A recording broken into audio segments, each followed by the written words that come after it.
Hello, Nibblings. Hello. Good to see you again. Hope you've been well. I am drawing Ludwig, the Holy Blade, the Accursed, the Church Hunter Captain. Should be fun. I'm very excited. I have really enjoyed working on this piece. So I encourage you to work on something alongside me. And here we go. Ready? Boom, there he is. This is where we left off. We sketched out the frame. I still want to do a little bit of work on the bottom, just the nameplate here specifically, and the text as well. I just put in generic text for the time being, but I think I want to do something a little bit more custom. And with that being said, let's just get started. Let me make sure I can see everything here. Beautiful, wonderful, great. Hope you've been well. Because I don't know, I just hope you've been well. There's no reason to hope. I just do. I've really enjoyed working on this piece, and I know I've said that like 100 times. Just gonna clean up a couple of things here for now. But I feel like I get more excited every time I come back to work on it. And that's a good feeling. It's rare that happens. I feel like sometimes you feel a little bit of that burnout, even if you're not totally burnt out sometimes. You know, we're all human. But this one, I'm usually a little nervous to come back, a little bit. But I've been excited mostly. Yeah, I don't know. I just feel like I haven't had a project that consistently went better than I expected every single time. You know, every once in a while you'll be like, yeah, well, you know, I could have done a little better here. But this one I feel very good about. Very good about. Alright, so get something with a little energy though. I still have yet to make a playlist that's just like only for stream. I gotta do that. Because I'm skipping a ton of tracks all the time. But my playlists in general are just kind of like what I'm listening to. They're not usually themed, so it is what it is. Okay, that's kind of a little more normal. I didn't do that over here though, so I gotta do that. And then if you did not see the last stream, so this is just a basic sketch of the frame. I did not clean it up at all. That is kind of the plan. For the next few days maybe, because I don't know if I'll be able to just like clean it all up in one stream. It's gonna take me some time, because even the sketch took me about, was it 2 days maybe? Well, 2 streams, not really 2 days of work, but 2 streams. So, but it's, you know, there's a lot of detail in it, so I'm not upset by that fact at all. I don't know, I did that a little differently, but it's okay. Not that big a deal.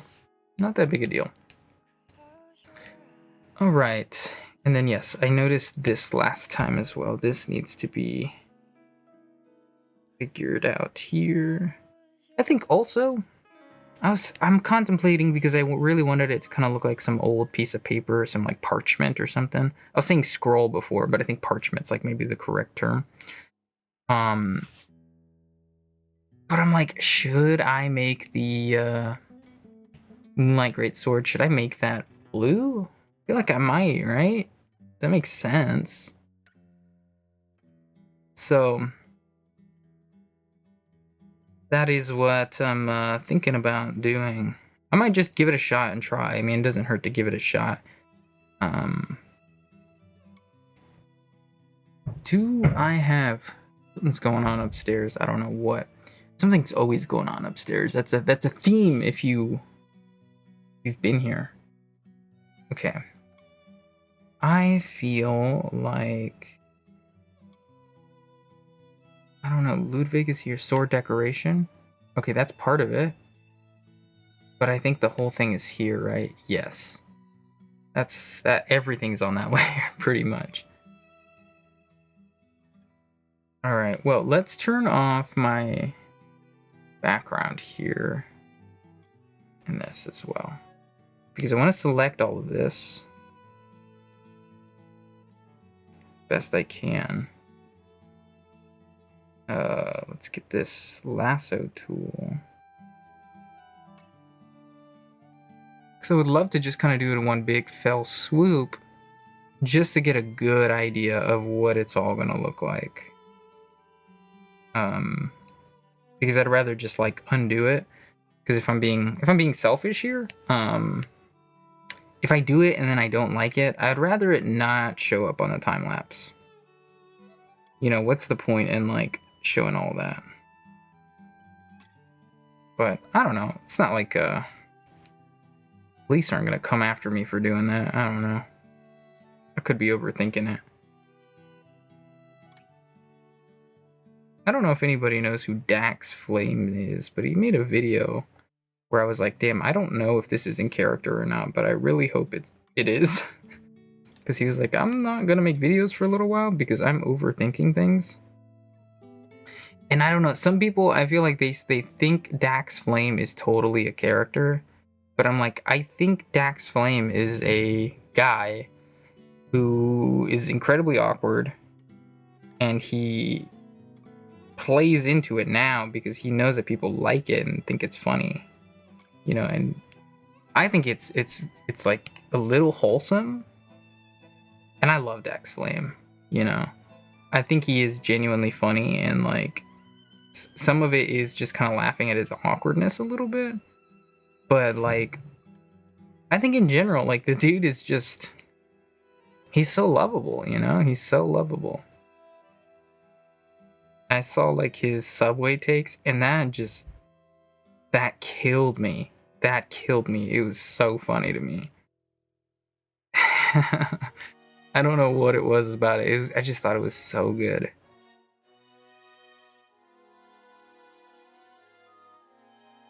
I hope he's doing well. You know, I think he lives in my area. I'm not sure about that, but I feel like he does. Alright, let's turn everything back on really quick. Okay, and then we'll make a new layer. So you can throw in a little bit of this blue and see what it looks like, right? So hold on, I want like a, what is it called? A blending layer or something, like an overlay, or I don't know. Add? What is add glow? I don't know what that is. I don't see a difference. It seems too much, maybe, right? What does hard light look like? Maybe hard light but lower. And then we take a grain brush. I don't know what the size is here. Oh, it does kind of glow a little bit, huh? In kind of a cool way. It's so subtle. I don't know. We'll see how I feel about it.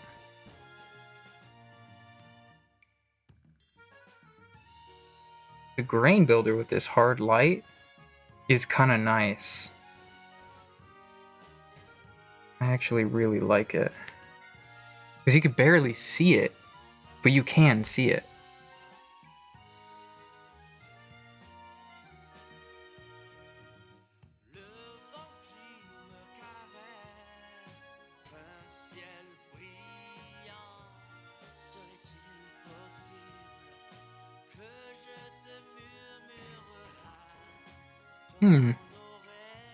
Maybe I'll keep it. Maybe I'll keep it.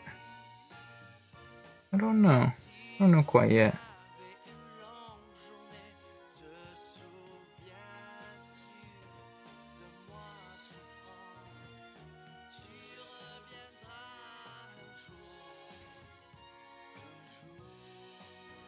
For now, I'm going to turn it off. Just to kind of get back to what I was doing. But I do find it very interesting. Okay, so this is my frame sketch. Make sure we label that properly.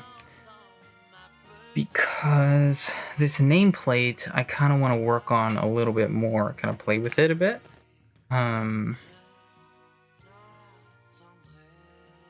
just see what I can do. Because I think it being so plain kind of it takes away from everything that's around it. You know, everything around it's pretty interesting here. Let's see.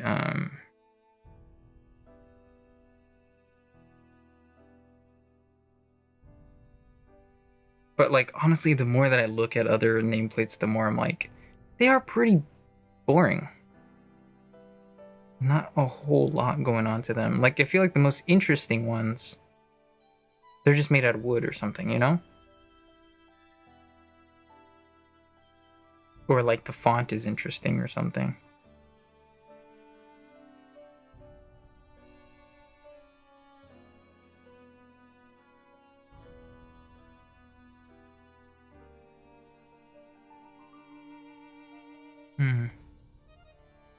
Yeah, when I look at references, they all seem pretty boring. Pretty boring. Maybe nameplate's the wrong thing to search.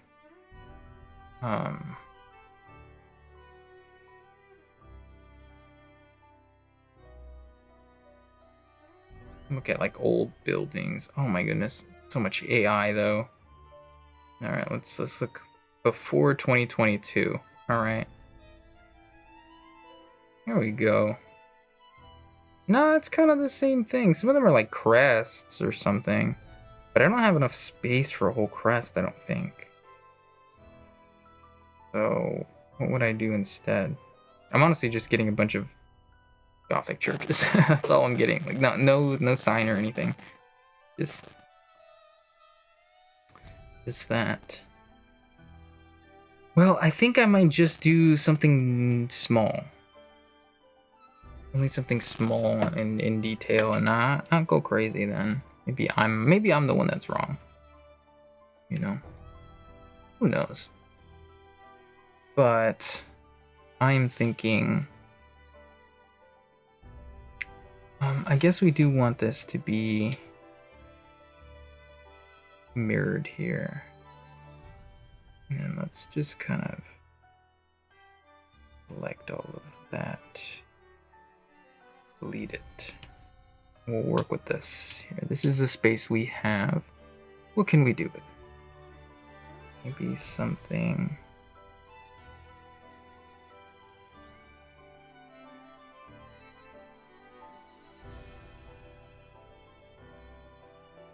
I feel like a lot of them have cut corners a little bit. Kind of meet up. I don't love it though. What if we start that there instead?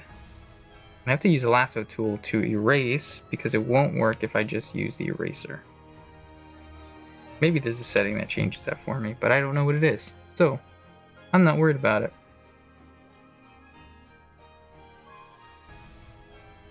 I also feel like this one's not coming out as far as it should.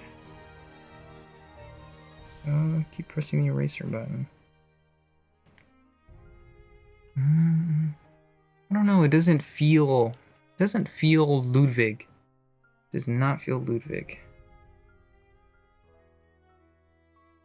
What if I just like throw the word Bloodborne into this complicated ass search?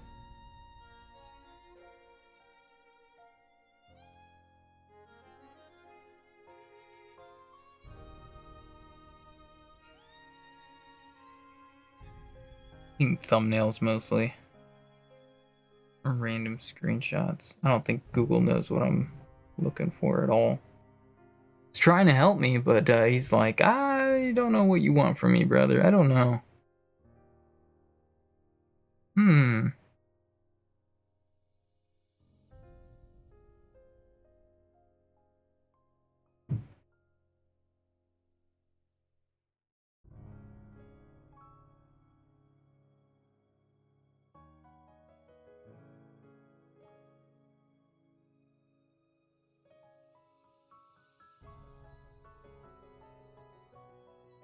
I guess while I've got nobody here right now, I'm gonna just kind of take my time to look for this. It's just a, it's like a very specific thing, you know? So I have a hard, oh, wait a minute.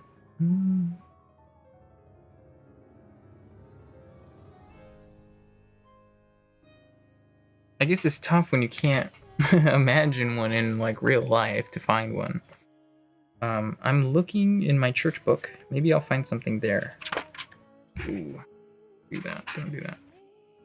See, you have anything like that? Let's see, facades, windows, towers, stained glass. Baptistries and fonts.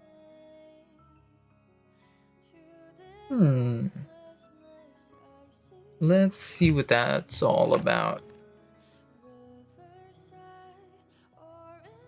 Okay, these are baptistries. Different octagons.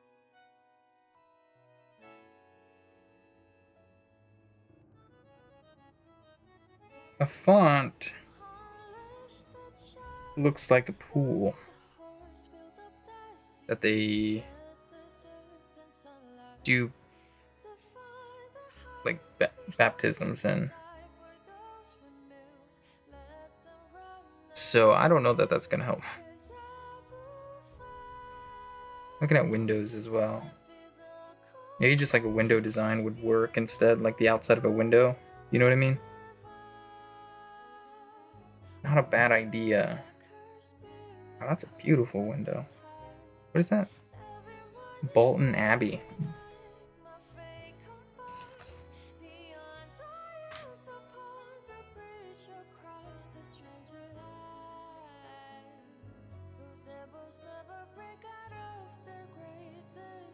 This feels very appropriate for what I'm doing. The music. Steel and ardor. Towers and spires. I don't think that's gonna help me.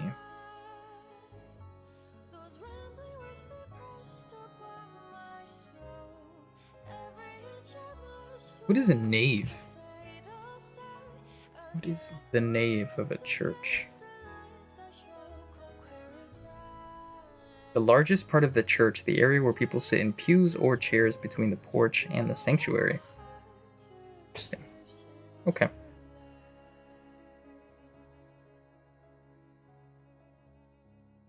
Maybe a facade design would work. Okay, let's see here.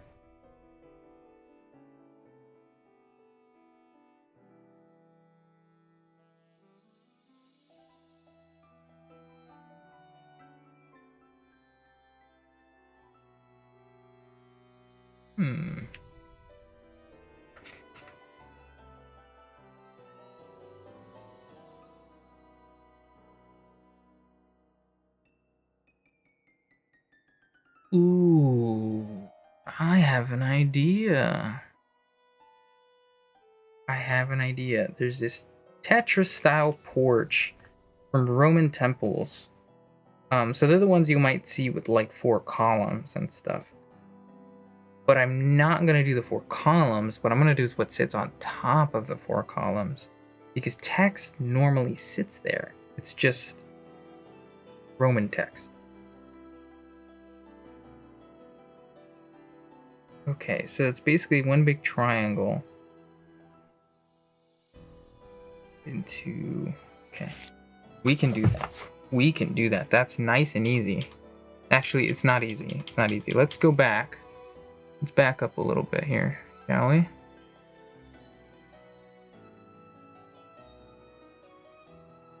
Okay. So the idea is... Let's actually do it like lower.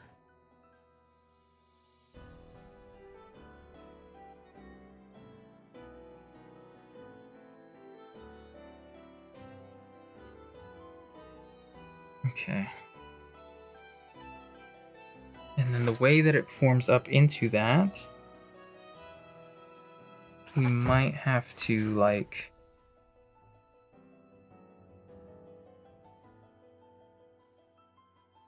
go like this. Go out a tiny bit. No, it's not the right angle. Still not the right angle.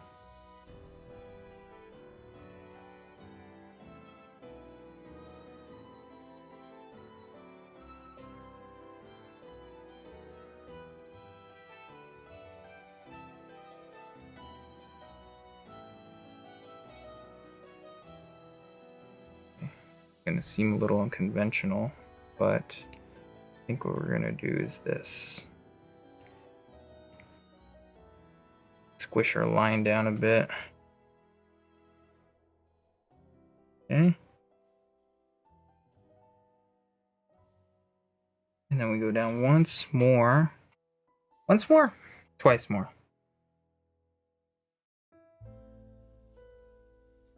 Once more, out more. Okay. We're gonna have the text kind of sit here. Be plenty of room for the Ludwig. Again, it won't be this font, so I'm not worried about that. Back in here. Okay. And then it sticks out to go back in slightly.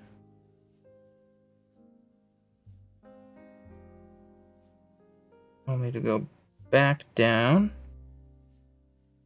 Kind of doing like a double because there's two lines of text.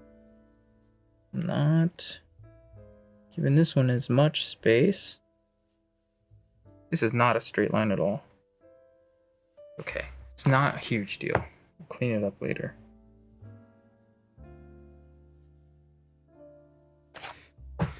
And then what we're doing, coming back out once more and doing a bunch of these little things.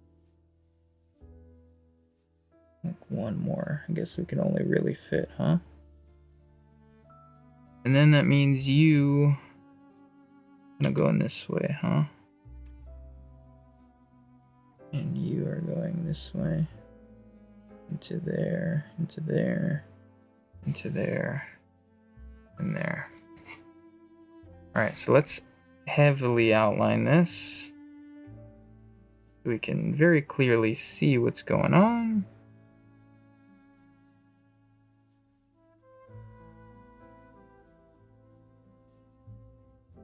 Okay.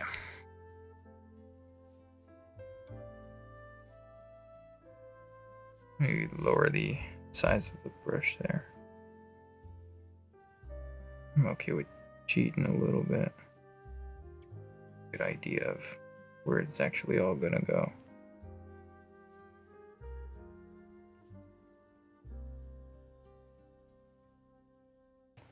Okay. Now we have a good space for both of the pieces of text here. Let's adjust here. Oops, I guess what we want to do is this, not erase, right? Oh, I really hope you can't hear the stairs. I don't know what's up with those upstairs neighbors, man. They're actually like very obnoxious.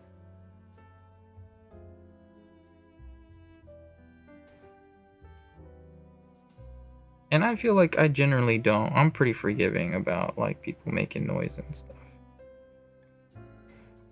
But man, oh man, I do got me some crazy ones this year.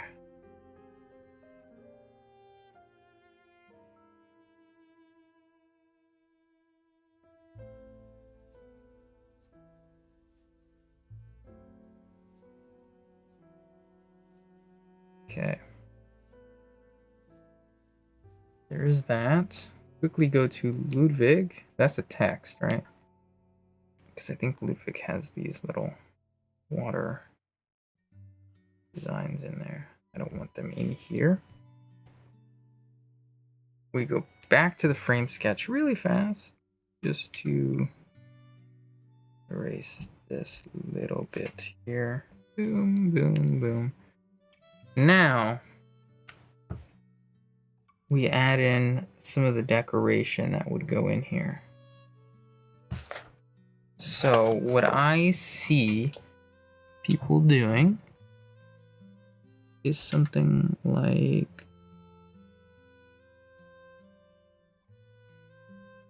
this. Okay. Go like that. Go like this. And then like there's kind of little bits of decor in between because it kind of juts out a little bit. I don't know how better to explain that. So this is kind of in shadow, you know?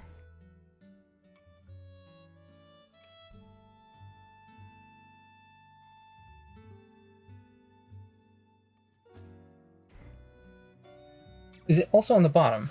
That's a good question. Not really.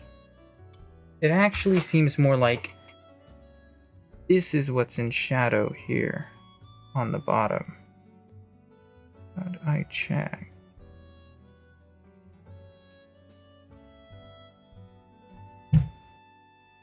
Oh my goodness, they are slamming on the walls. They're slamming on the walls. I think we... Hunter's Rune here.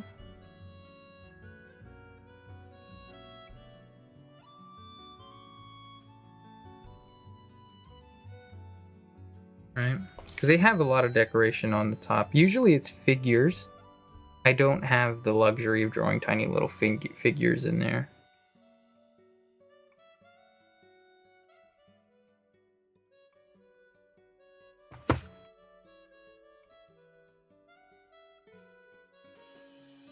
So I think some of those like church shapes might make the most sense to fill in there. All right.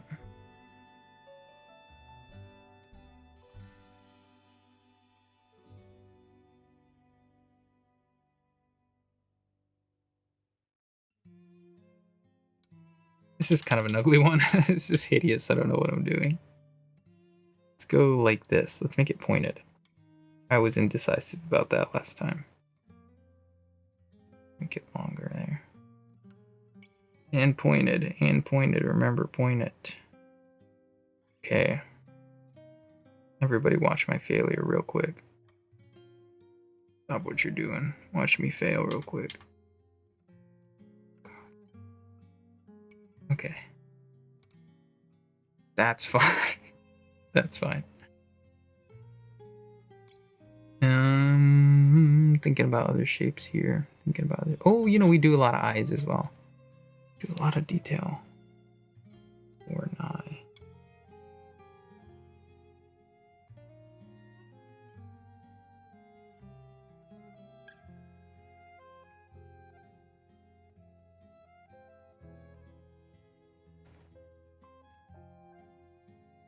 Make sure that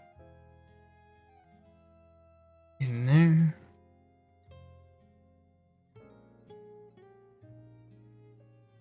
What else might be good?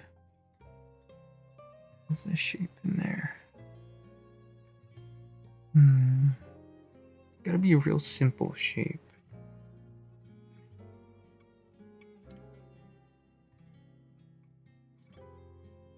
A couple things I need to fix. If I don't fix this now, I'll forget about it.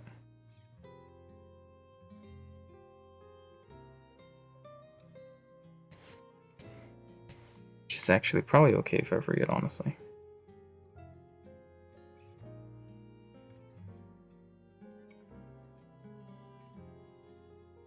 Sorry for the delay there. All right.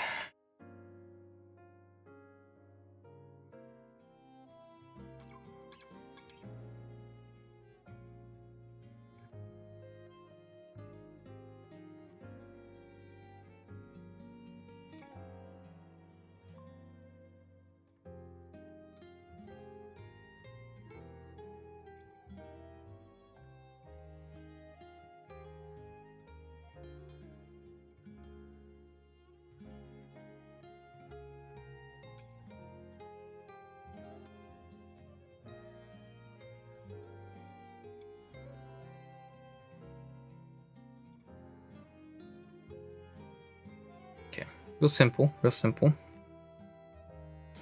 Now, Ludwig the Holy Blade. This text. Deny. Thank you. Alright. Make this a little smaller. Something like this. That's too much. And then we make this a little, nope, not you. You, a little smaller. And then maybe the character spacing is a little bit bigger. Maybe for you as well.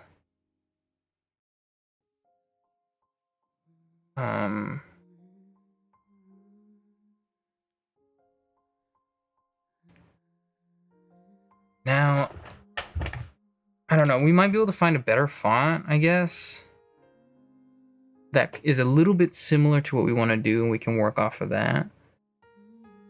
Kind of just pick the first one that kind of fit the vibe.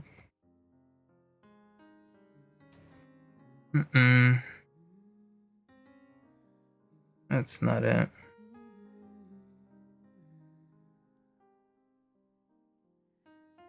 You can't even see me scrolling through these. Dang. I hate that that happens.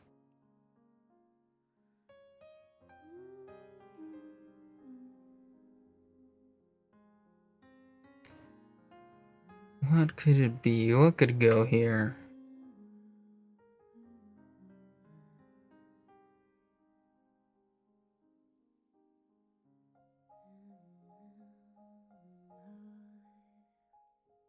Man, I don't have very many black letter fonts that are not Adobe. Jesus. Some noise going on up there. Wow, yeah, that's like it. It's those two. I don't have Amador on here? No, I don't.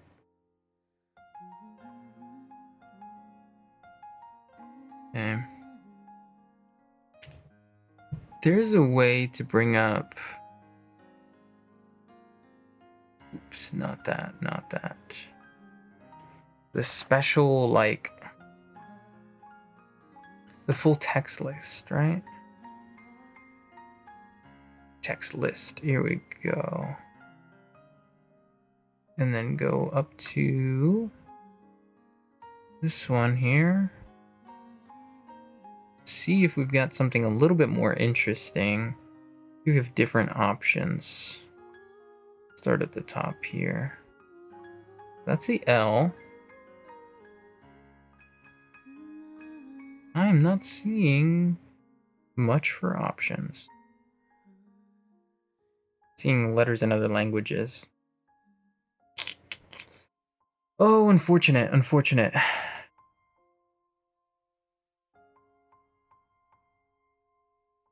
There's this one. Hold on.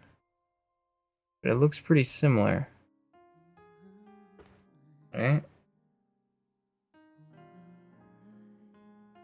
I really don't. I guess. Alright. We don't need to listen to Careless Whisper.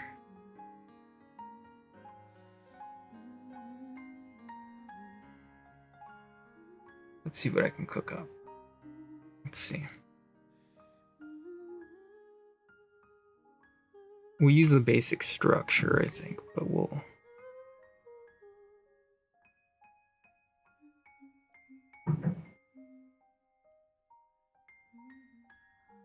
I'm watching my mic to see if it's picking up any of that sound.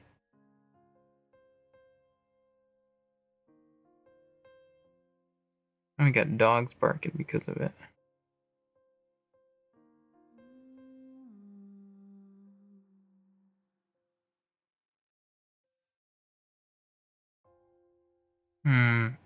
I hate this. Can I say that? Is that allowed? I hate it and I barely started. Let's think simple. Think simple.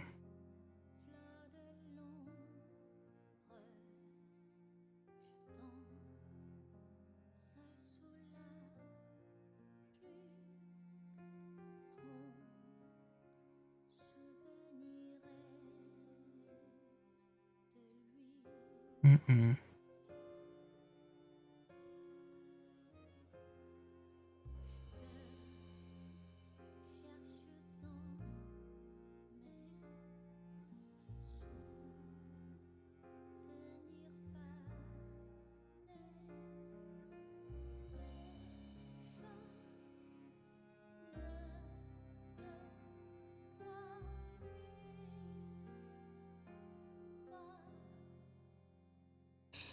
Not go that far, I guess.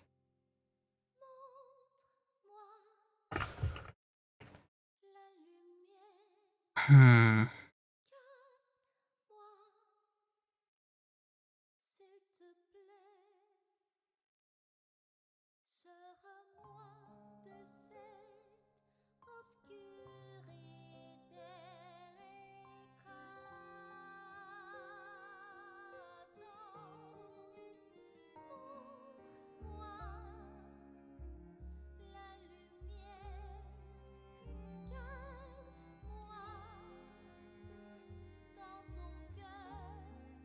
Let's see if we can move this over.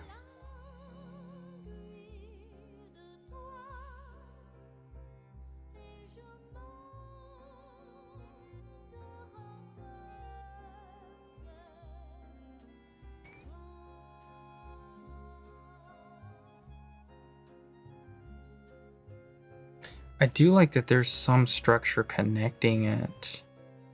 Just don't know what to do exactly. Maybe we could do it from the top instead.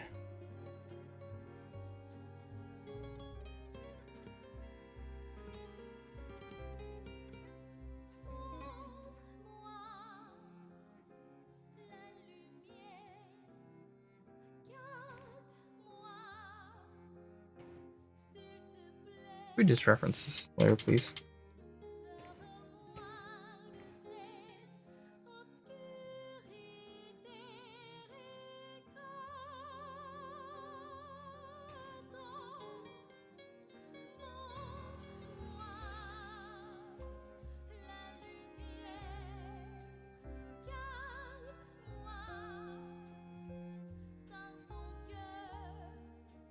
Some balance that's missing here. That's what I'm feeling. That's what I'm feeling.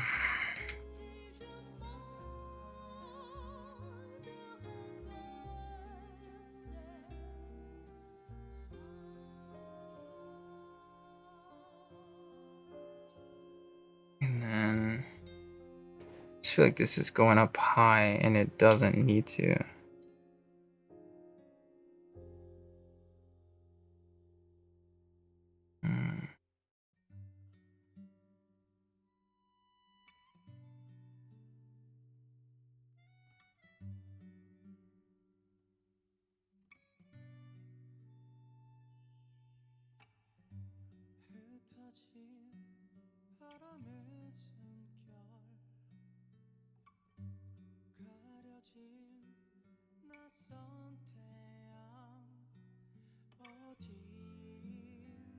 Turn this off for a second.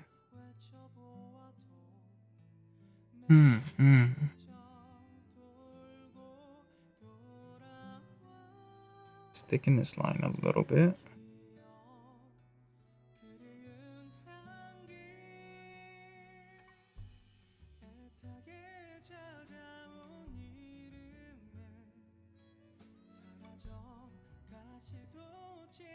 And then we can do this. Maybe the other way. Maybe the other way. Erase this one.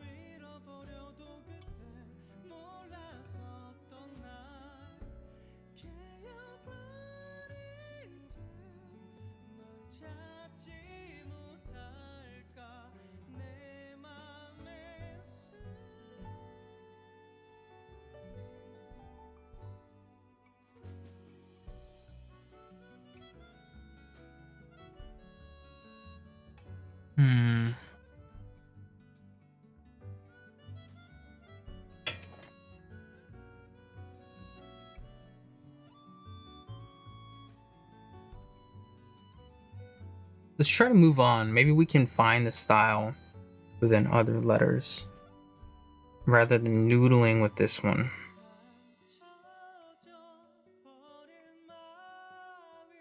I feel like it's the L that I hate, actually. I don't hate most of the other letters.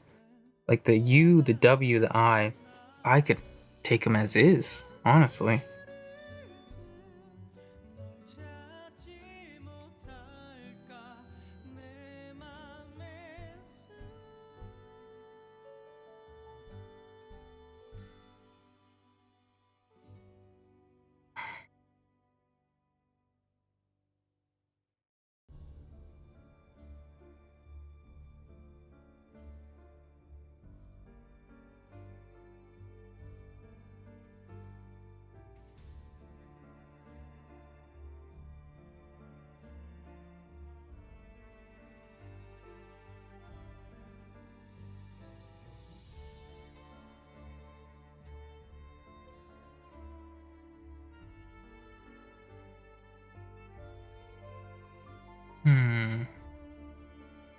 I think also maybe the answer is not in filled in letters.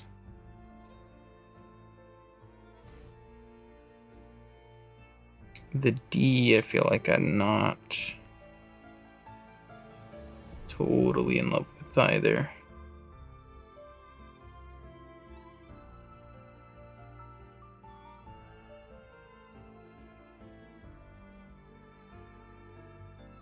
Actually, let's not do that. Keep it straight.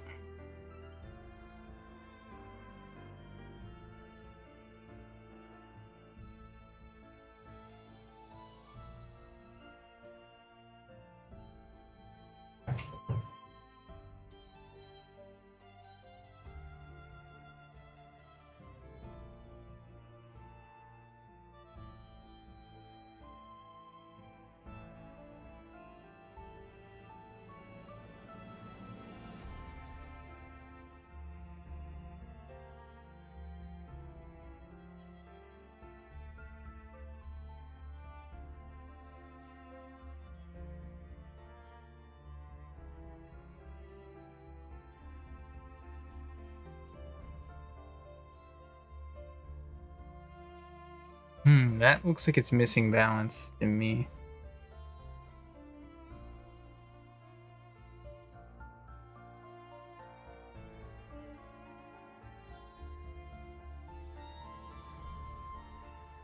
Feel like this kind of needs to rotate. Okay, don't do that. Only a tiny bit. And then I think this can actually go the other way.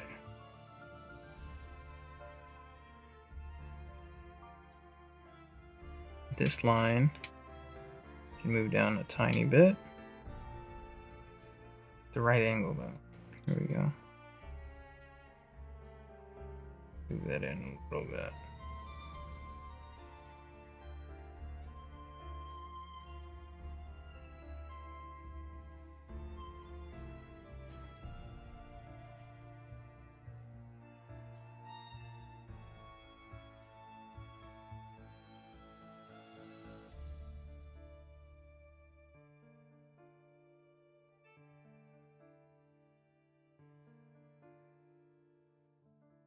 Okay, that feels better to me.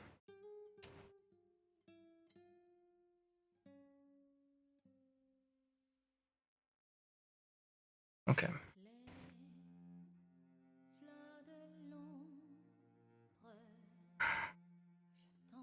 I have like no notes for the W. The W is perfect.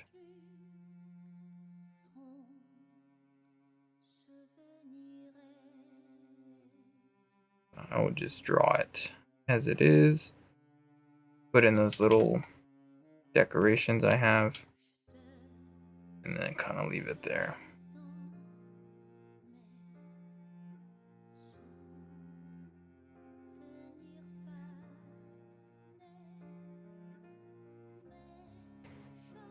Can I do a straight line? That would be like really sick, actually. That would make it like way better if it was straight. Okay. Yeah, yeah. Eye is pretty much there too, honestly. Curvature gives me a little bit of room to play with.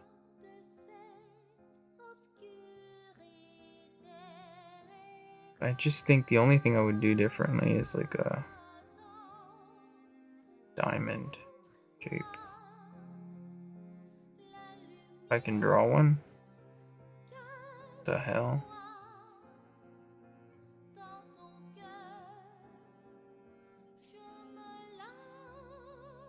Ooh, ooh.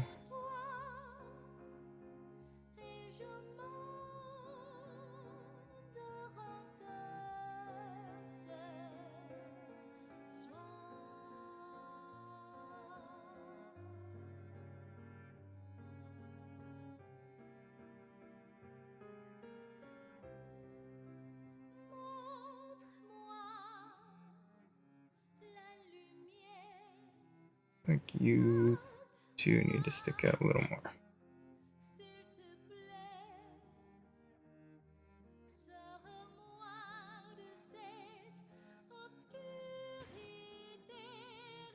The G, I don't know what I'm gonna do.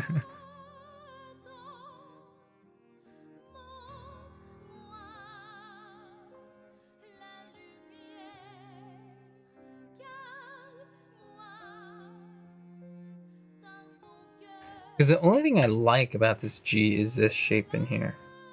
I love this negative space. This is nice. I don't think there's anything else that I'm like, ooh, that's nice, you know? I think the O shape is kind of interesting.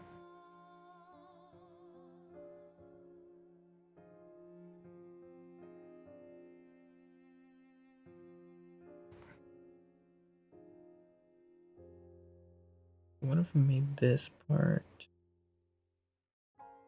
Then. No, I think we make this part then. No, that still doesn't work either.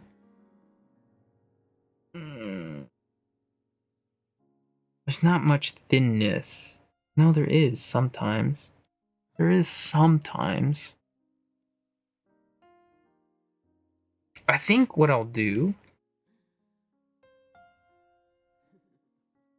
something like this.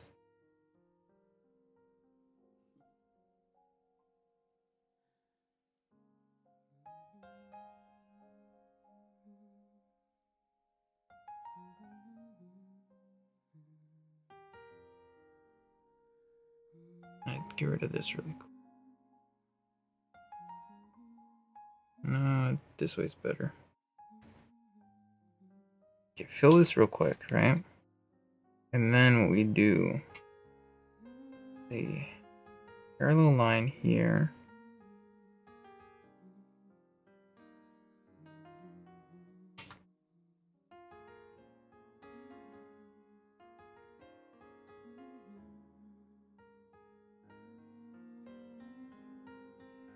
Sorry, I had to think of it for 1 second.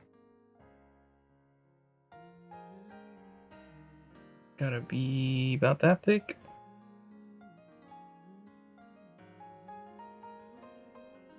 And that can't work. Oh! No.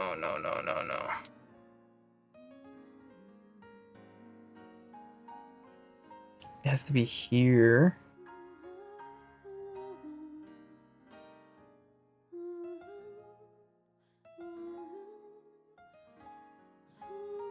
Like this.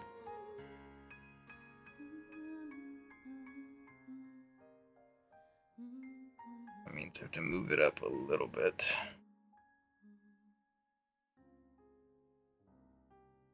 Okay.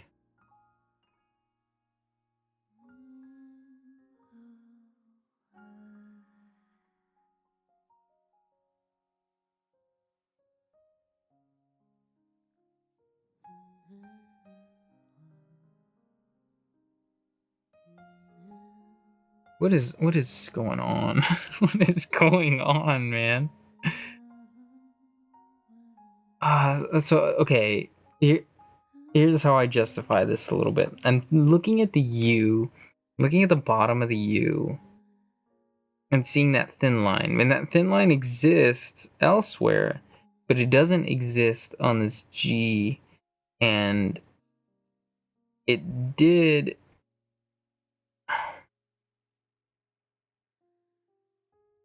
I was trying to connect it in a way where I could use that thin line, but I have to use that thin line going the opposite direction, which is top left to bottom right, and it should be bottom left to top right.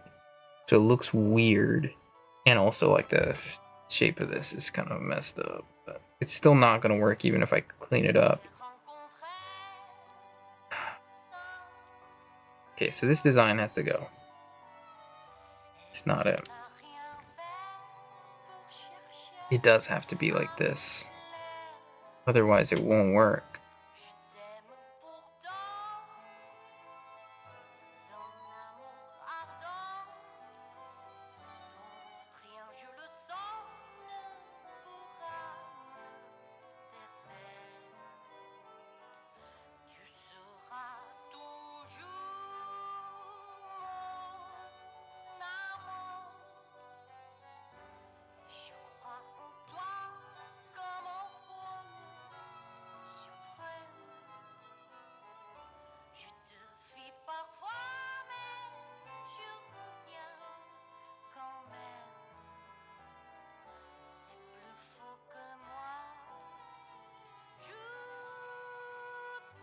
This just doesn't feel like a G. It just doesn't feel like a G.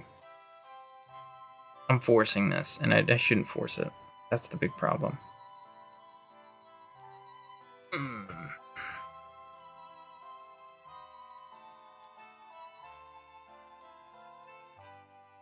So when I turn this off, even in the preview, I'm not loving it.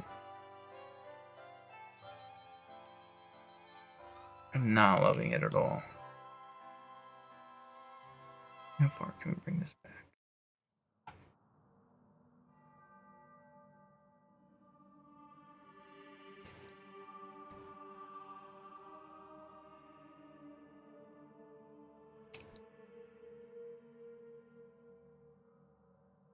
I'm gonna try the other font really quick. It just didn't feel like it would work. Oh, that's right. Oof. What if...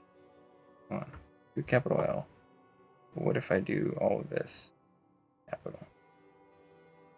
Just for 1 second. What? Like, the L just looks huge. Am I wrong?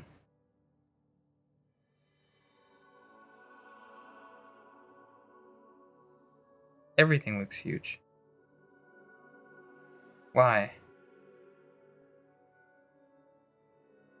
Like, the font is, like, not right. We set it all to the same thing.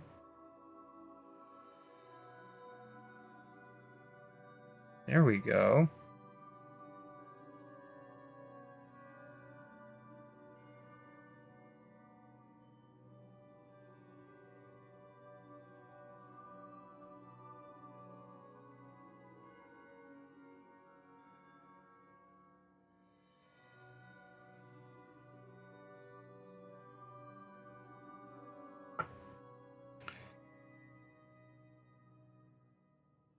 Why does this still not feel right?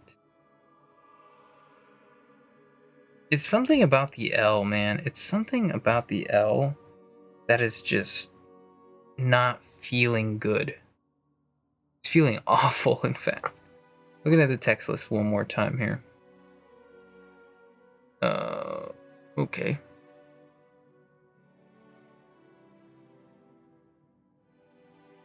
This one's a lot more limited.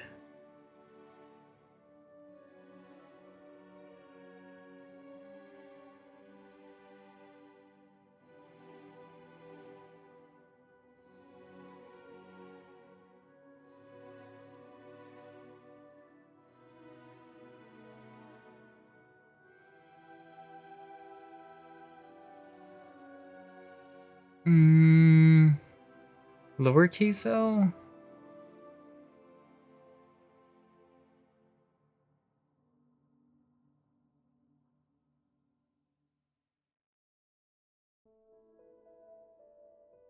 Why is this one giving me so much trouble?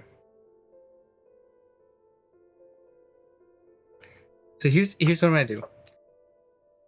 I'm gonna see if I have something else that would work a little better in Photoshop. And in fact, I'm gonna turn that off. Because I think it would be best for me to like start from a stronger base. I don't have the background in like creating fonts. I've done a few, but I feel like most of it ends up being like logos, which are a little bit more simple. Nothing black letter, you know? Let's create this real quick. Sorry you can't see this, but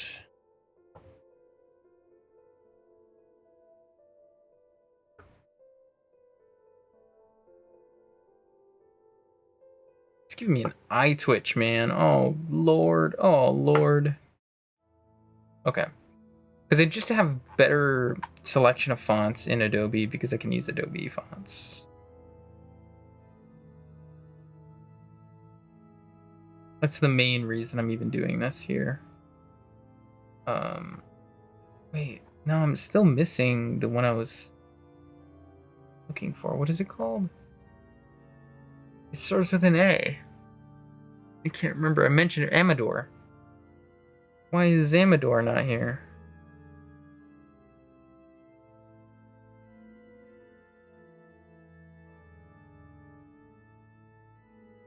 Because I feel like when it comes to... Oh man, I just realized what I did too. Ludwig. Okay, spell it correctly here. The Holy Blade. Okay.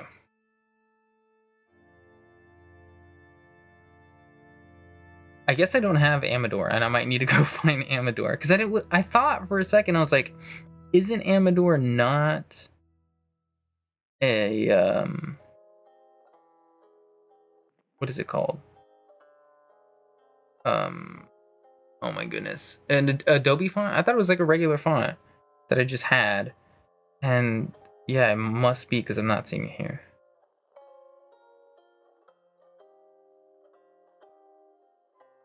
But honestly, when I look at this one now, why does it feel different in this? Is this a capital H? It is. Why does it look different over here? I don't know. Doesn't matter. Doesn't matter. Getting distracted. All right. Hit black letter really quick. So just look at those.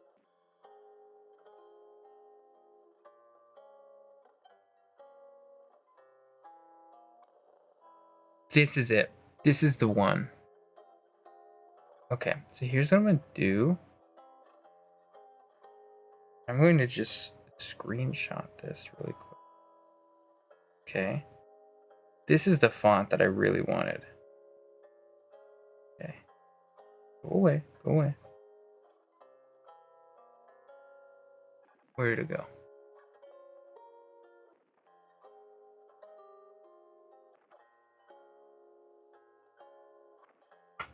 Oh, it's way over there.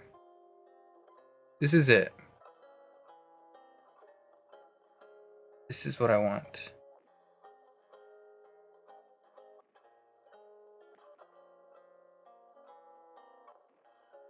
Okay. I know it's like super pixelated. It's okay.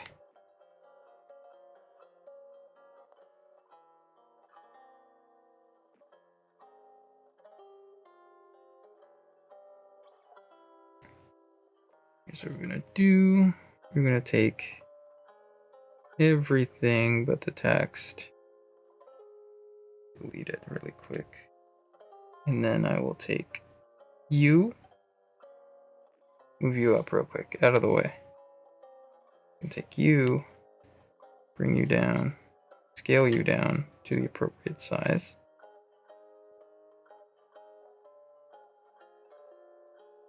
More about there. And then I take you, put you there. And then I'm just going to individually select the letters, kind of move them a little bit.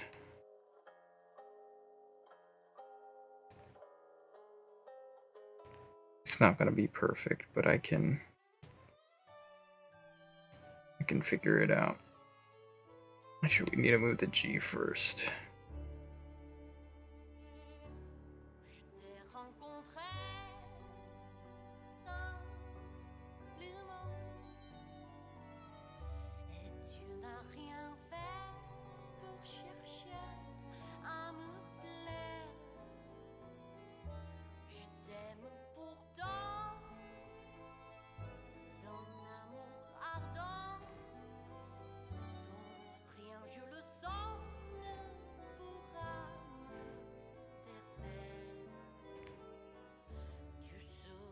Oops. Okay, now we take the whole thing.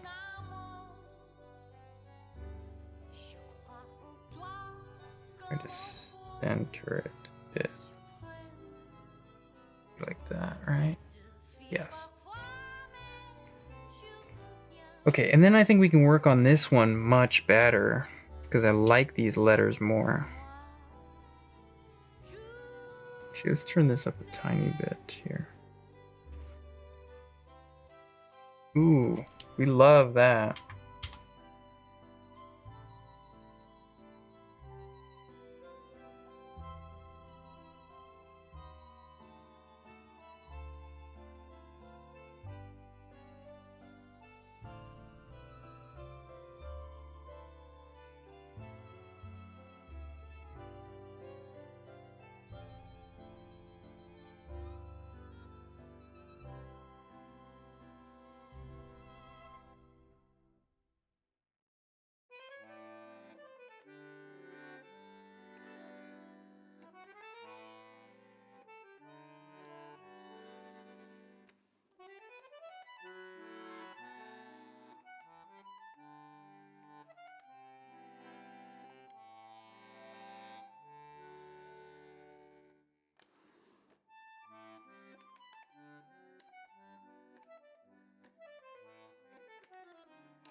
Okay, now let's try to spice it up a little bit.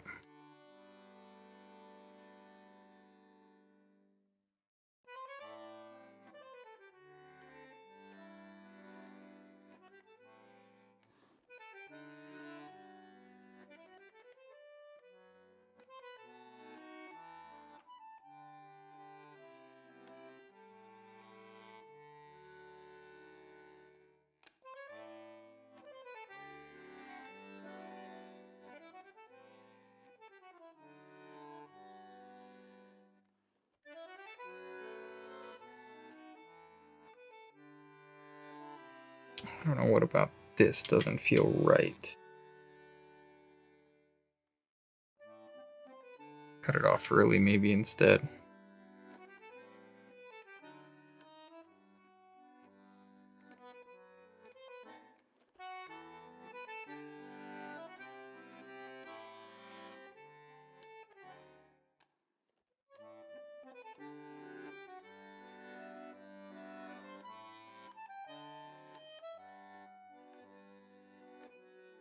Was nearly perfect and I messed it up by going back up on the same stroke.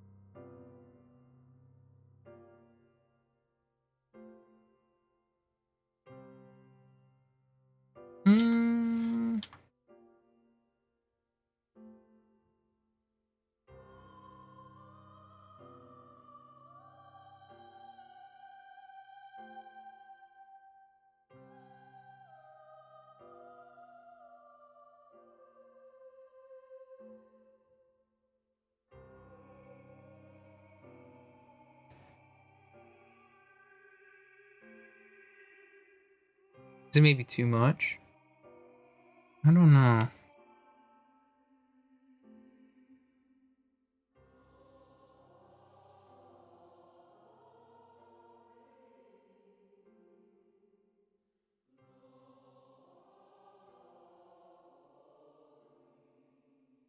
So pixelated, dude. It's insane.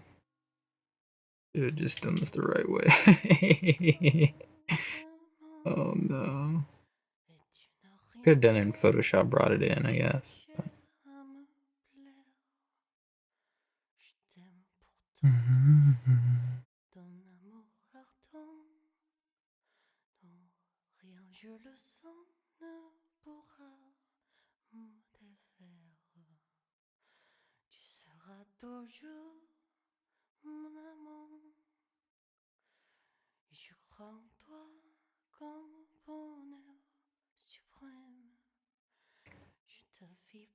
Just had a huge stomach growl.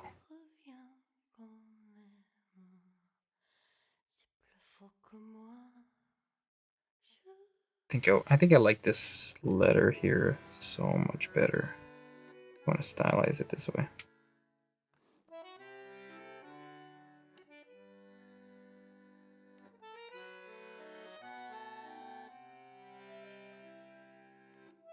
All right.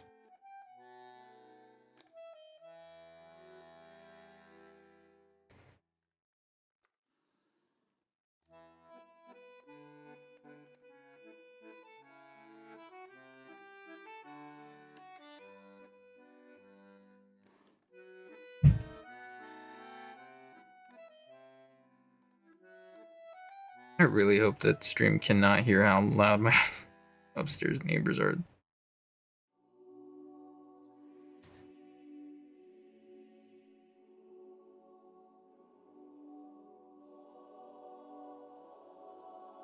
Okay. And then I feel like maybe... Ooh, no. To match, this has to be thicker.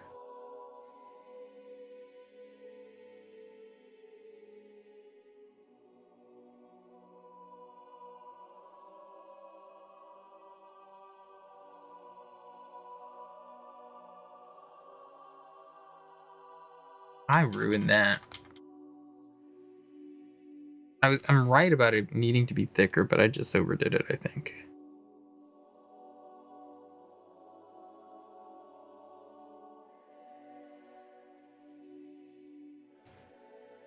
I think maybe just round this. Okay, okay. We'll leave that there.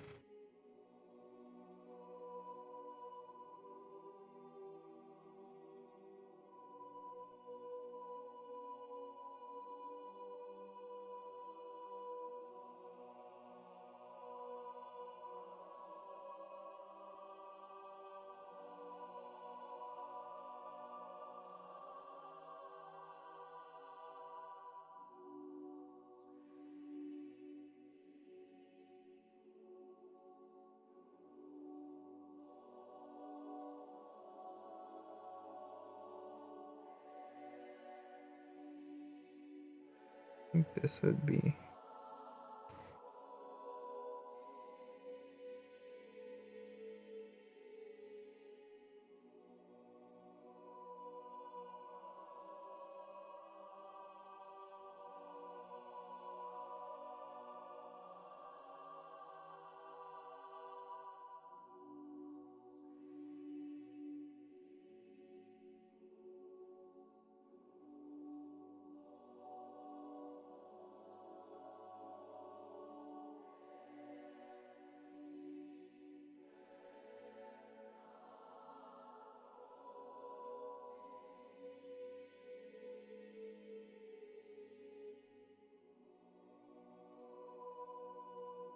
What a unique W.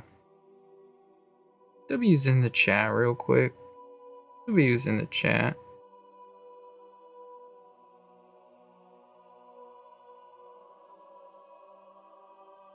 Okay. I'm liking this so much more. Working a lot better.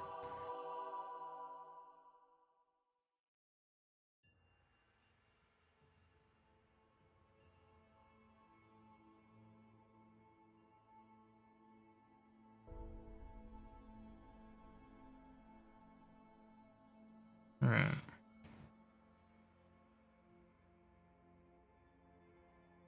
Check something real quick.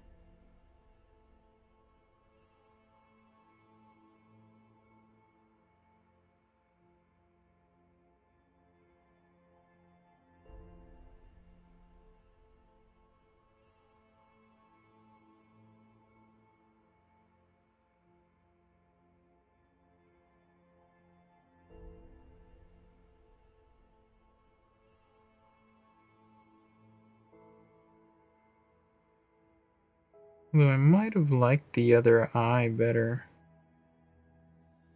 But it does have the, like, what do they call it? A tittle? The dot over the eyes, a tittle, I think.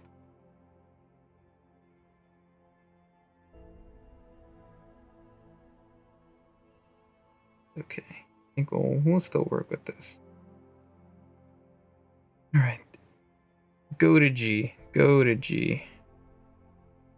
I like this one.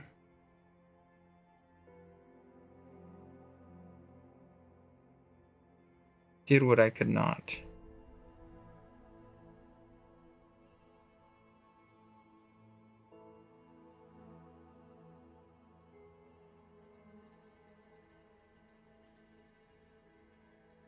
Maybe we should straighten that. I feel like that doesn't look right.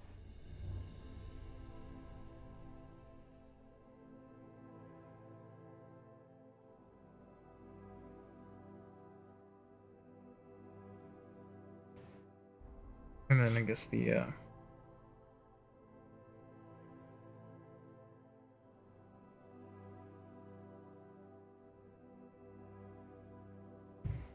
feel better about that? I do. I definitely do.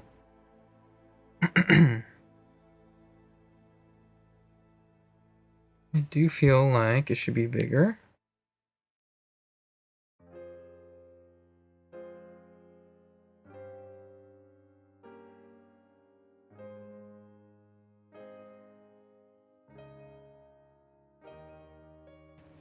So I gotta select it like just barely on the edges in order to get like a good idea of where the center is. Here.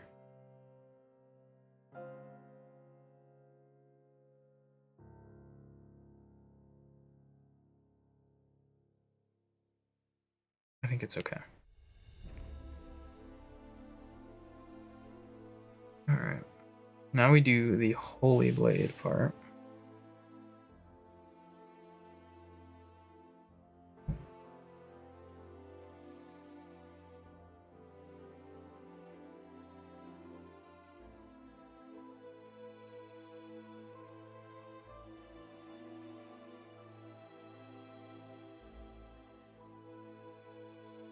Okay. Oh, nope, nope, nope. I wish I had done this properly. It's so funny to do it this way. But it's okay. It's alright. It's gonna look the same regardless. So. It's just such a blurry image. But that's what you get when you have a corporation hoarding the fonts that you technically have the rights to.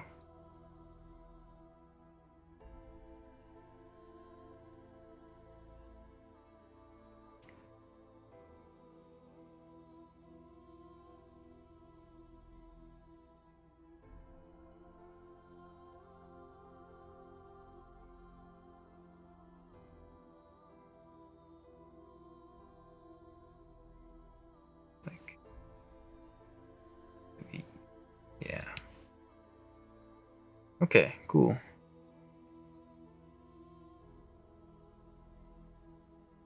I just want to get back to the frame, man. I just want to get back to the frame already.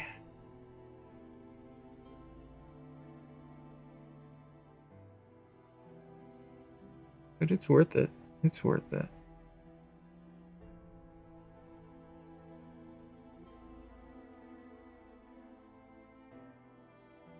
Oh, that was hideous? That was ugly? That was dumb? Who did that?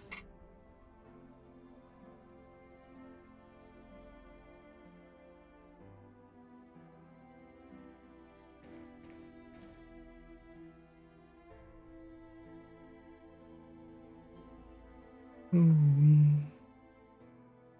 Chloe. Please don't ever change.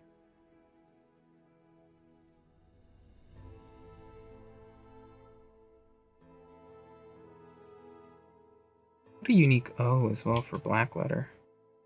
Never seen it like this either.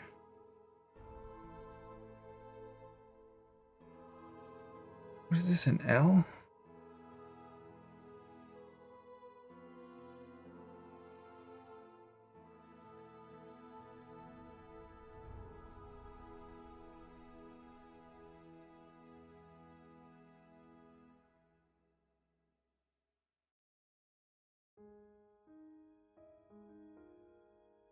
Okay.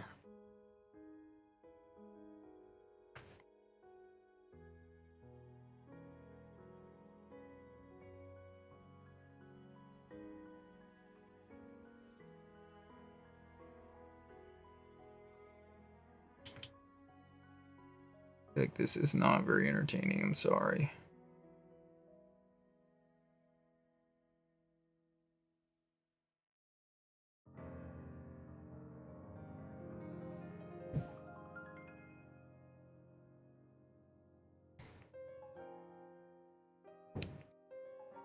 I don't know what's going on with this B, but I'm fucking with it. Cool.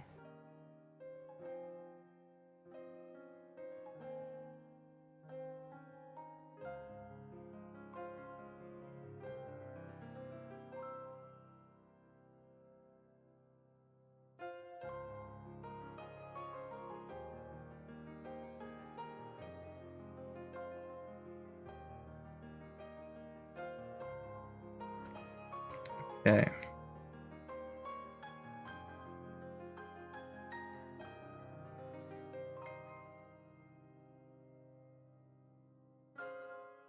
Clean this up just a little bit.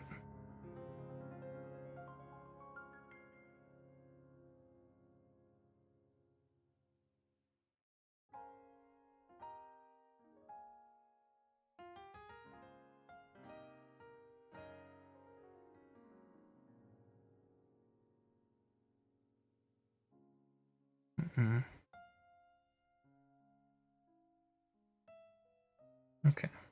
Yeah, that's cool. I'm honestly just gonna copy this L. Don't tell anyone. Don't tell anyone. Shh. Secret.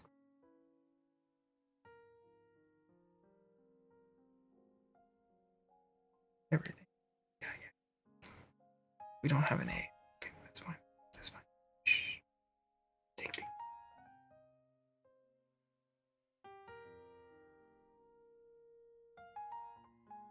Okay. All right. Shh. Yeah, so we just finished the L and the E, and we're gonna move on to the A.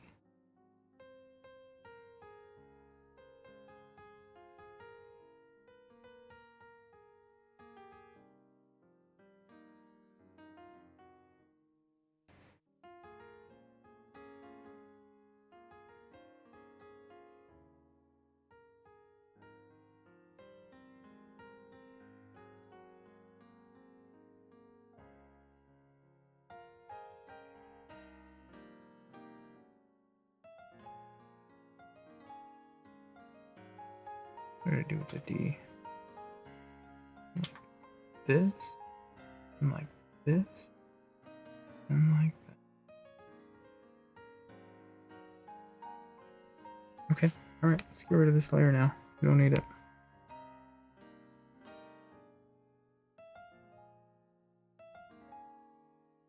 Okay, alright. Let's take this layer name, put it there. We get rid of this one too. Clean up. What are you? Oh yes, we don't need you anymore. Just utility layer. Okay, so now we can clean up the frame, which will take us forever. But I'm excited to do that, so it's okay. It's all right. Where's my frame sketch? There's my frame sketch. Here's our actual frame.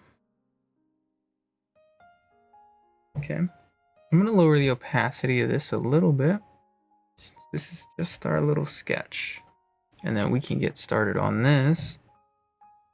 Do we start at the top? I think we start at the top. And then there's going to be parts of this that's going to need to be symmetrical and other parts that are not. So I guess we just kind of turn it on and off as we need it. This is the perfect center. Okay, I messed it up. That is it right there. So let's get started, shall we?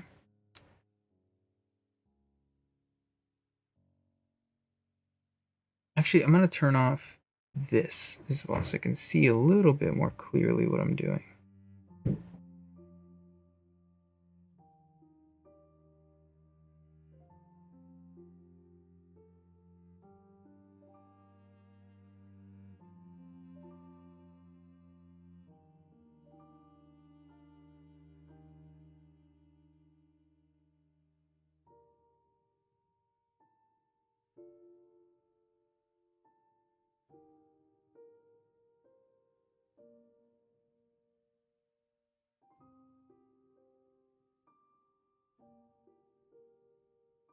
Okay.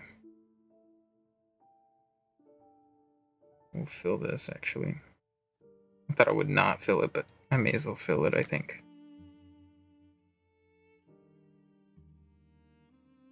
Let's start from the top. I can see better what I'm doing.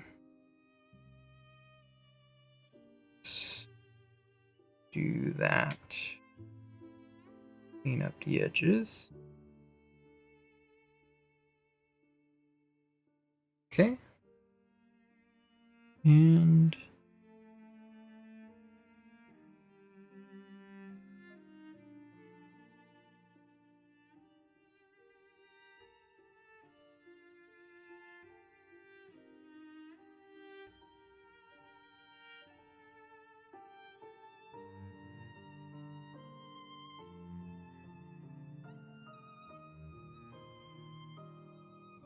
sorry, I feel like I'm super quiet because I'm really focused on this one.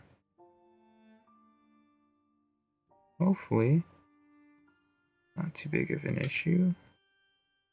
I think I'm just overthinking that circle. Just go for it, man.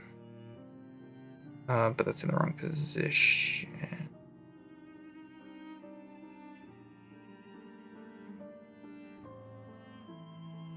Practice, practice, practice, practice.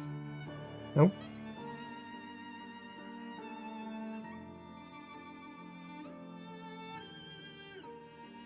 I can actually work with that really well.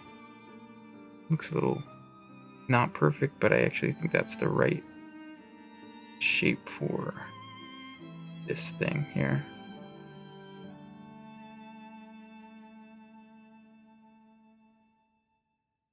I'm gonna get that line right though.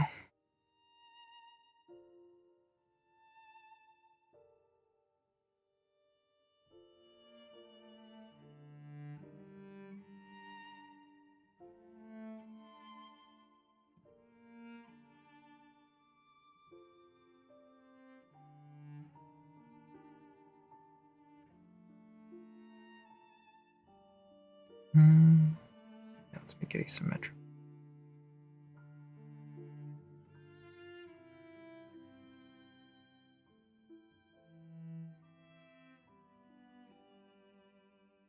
It just needs to be a little higher on this side.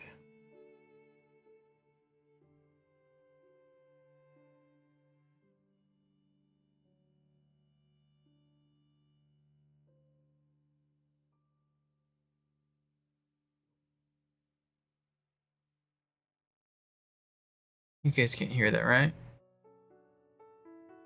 Are they like drilling upstairs? What is happening?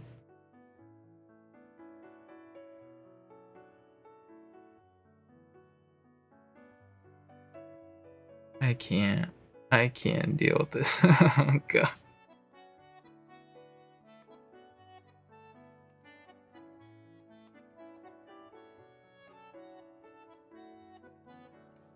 Okay, that wasn't the line I made.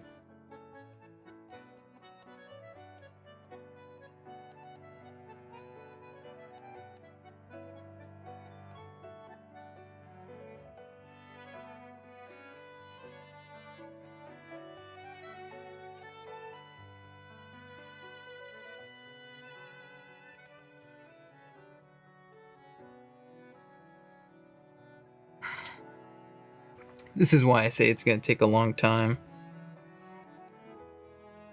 Because even though we're mirroring everything, it's going to be a lot of detail.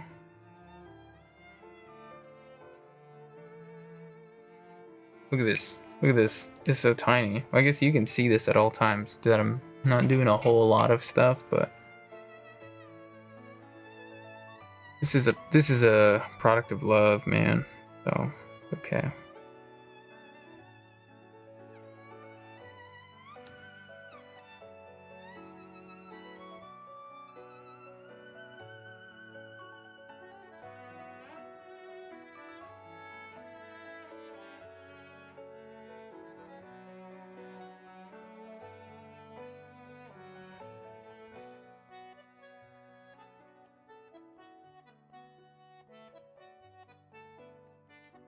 Go further. Yeah.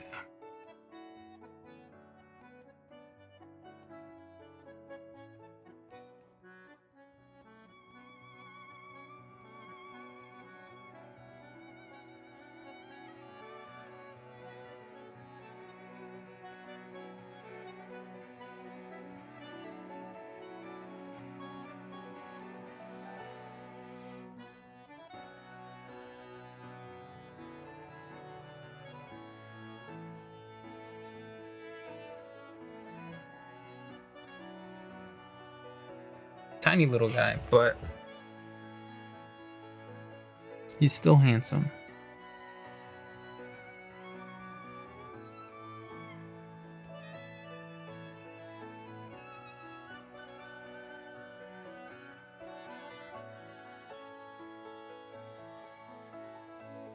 Get rid of that sketch here. Yeah, okay, we're doing all right. I might lower this even more. I can get a really good idea of what I'm doing on these frames as I'm doing them.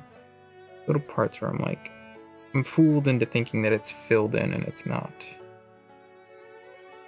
Or like maybe not as filled in as I want, you know?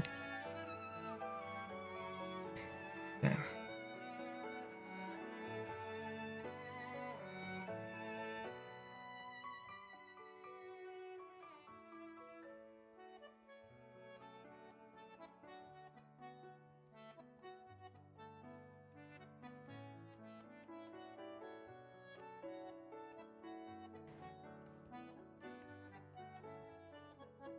Oh, damn.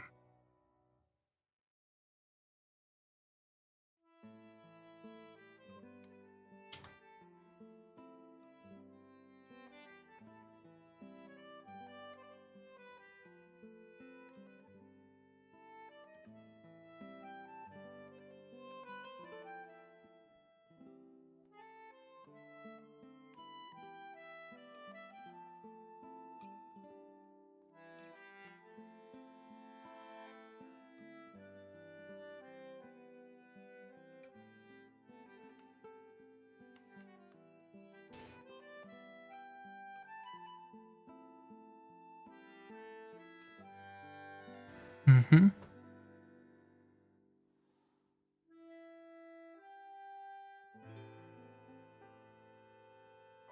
Skip the line there. Oops.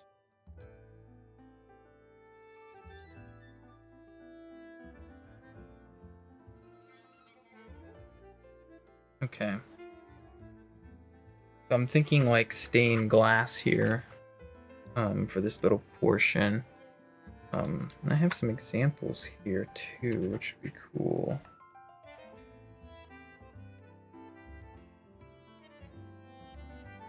Oh yeah, that Jesse window thing was kind of cool, which is just cross-hatching, actually.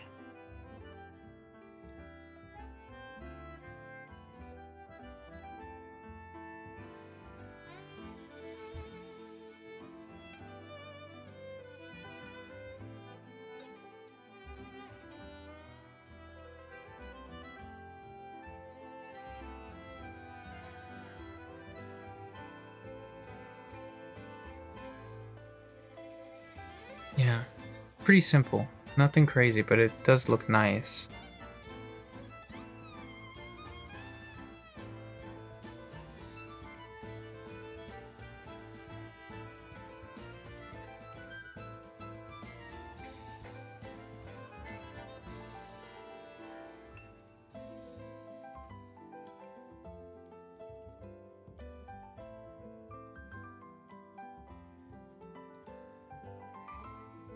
right? Happy with that? Yeah, we're happy with that. Okay, we got one more big spire here.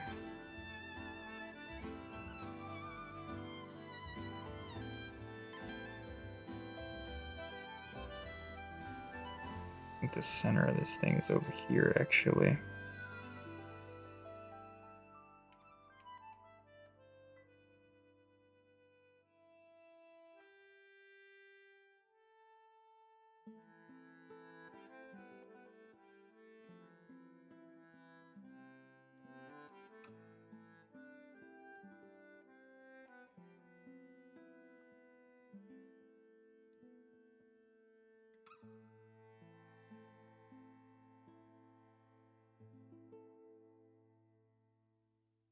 Okay. I think I'm gonna start here to just enclose this whole thing. And this thing, I want to center this better. Well, maybe I should start with like a good line. That would be sick. I think that's a good idea. Maybe, you know, maybe.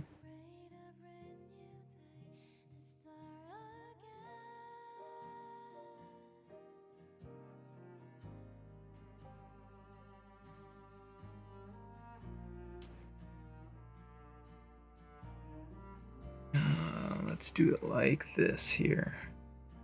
We just gently hatch. Create that shadow. Since we have hatching on the other side, we'll cross hatch it. And you just go this way.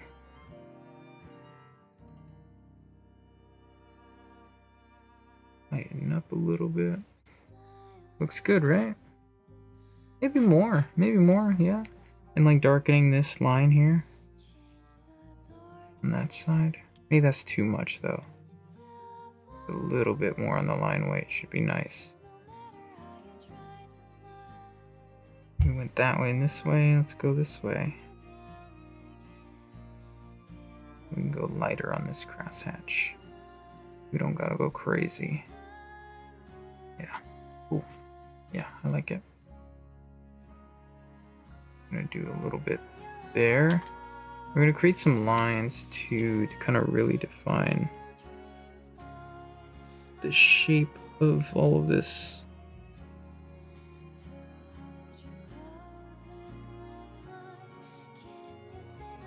And it goes in like that. Have it. Maybe one of those. I guess I'm gonna do the same thing over here.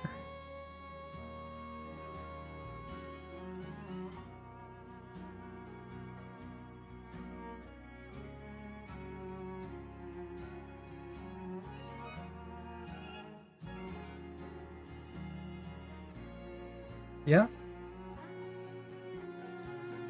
Yeah. I didn't have anything placed here, did I? No, I didn't. This is all whatever I want. Oh, whatever I want. Oh, my favorite words. Whatever I want? I want stuff. I want things. Expensive things.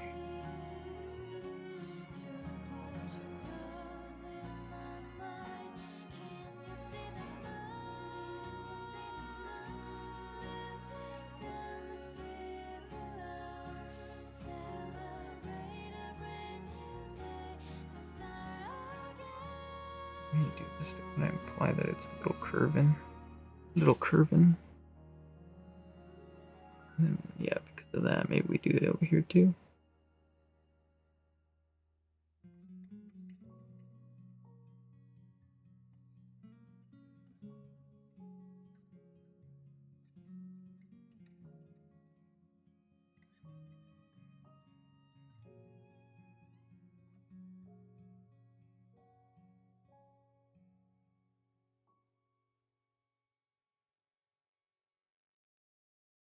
Let's give this a little border. Just a little one. Just a little border.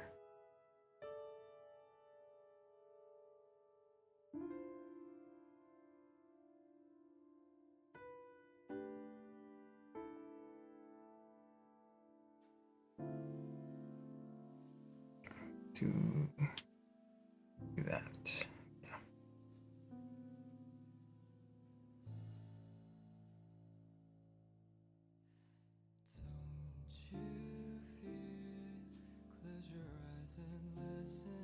And then we can keep going with some of this. What is it called? I don't know. Stained glass. Stained glass.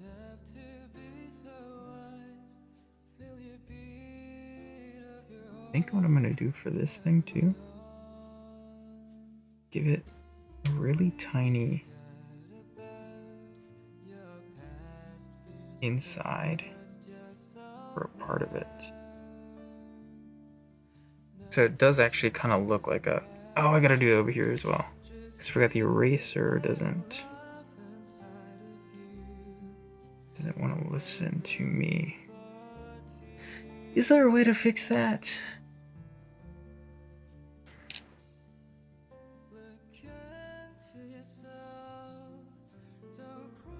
I might have to just look it up or something. I don't know.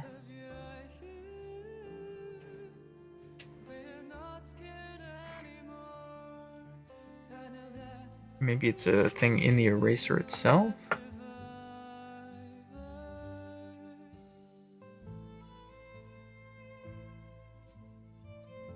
You can have it erase on all layers. That's pretty crazy. Didn't know that. I don't see an option for that. So we'll keep going how we're going, I guess. Ain't stopped me yet.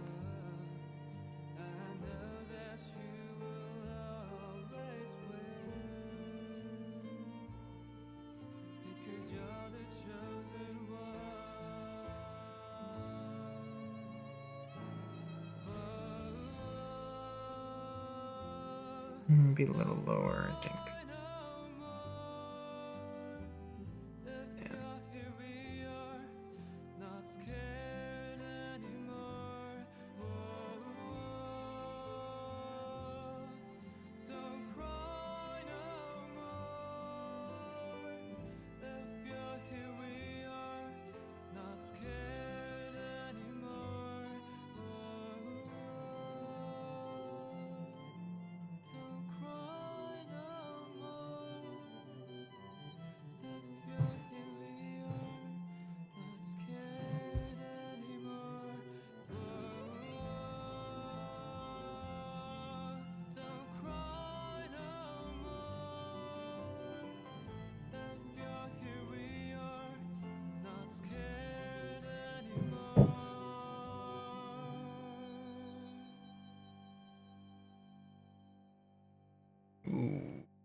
Ew.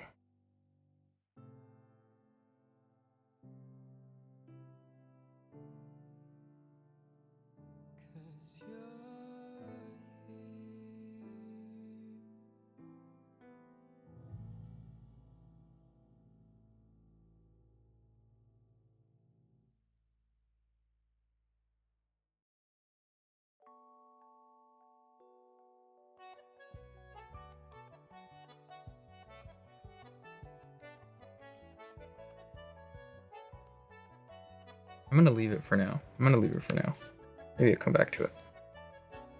Okay. Let's get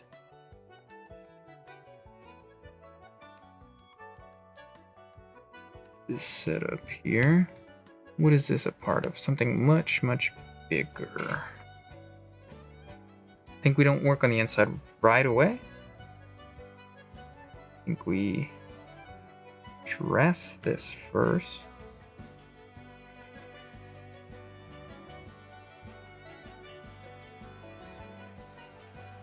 And then straight out this way.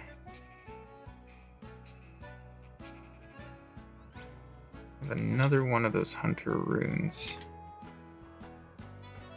Okay, well, do it incorrectly then. Yeah, that's cool.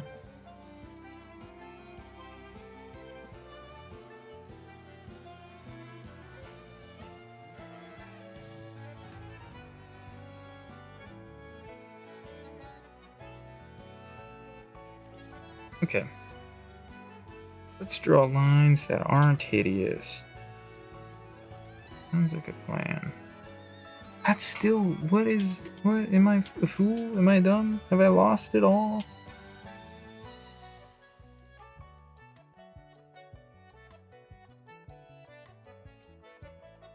I'm losing it. I'm losing my mind.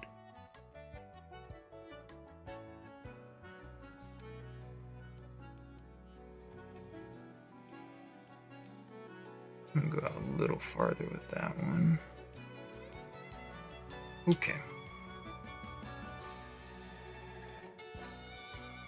Same thickness, please.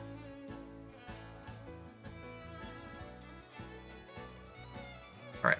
Now we can kind of start figuring out this whole thing here.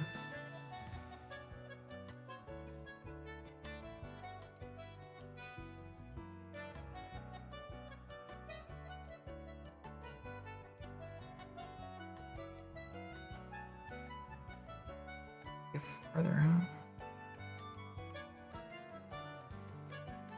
Well, on this other side will tell me.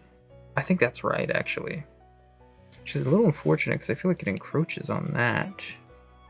Oopsie. Start on this side at least.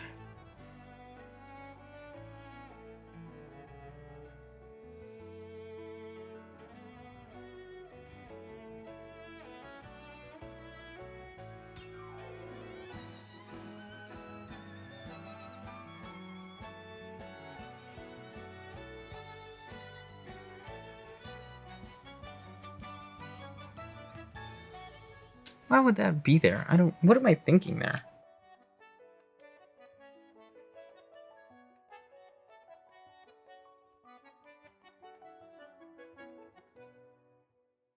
I stink.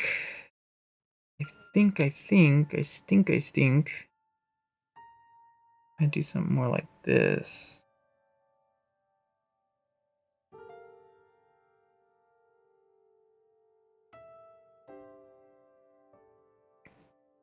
And what happens here can go up higher, but also be a little skinnier.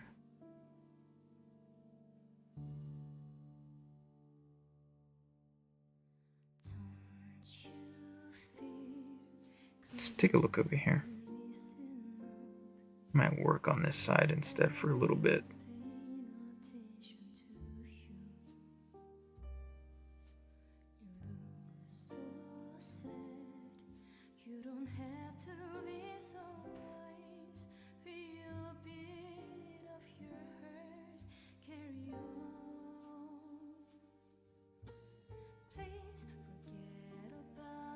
Oh my goodness, what am I doing?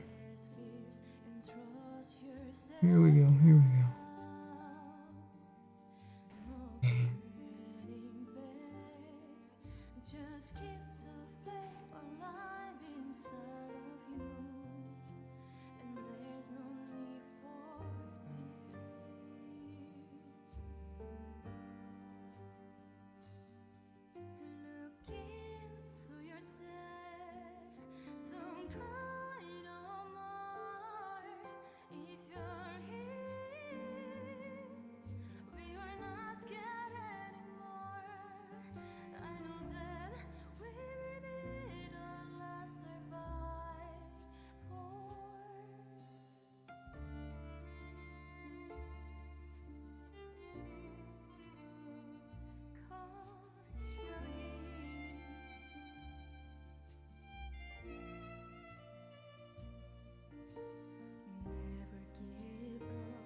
I just had to feed my wife a line so she doesn't have to stay late after work. Not like working, I don't think. I think like just an excuse not to hang out with coworkers or something.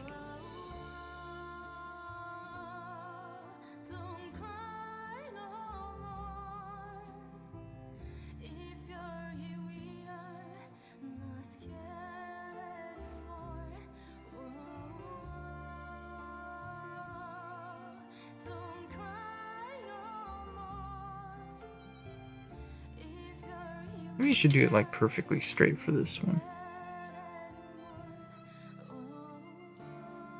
Maybe I'll make it look recessed.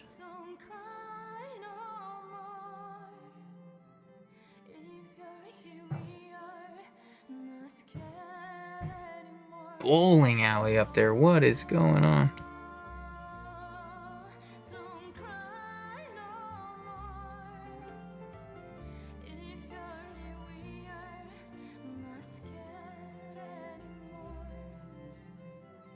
What are we looking like without the...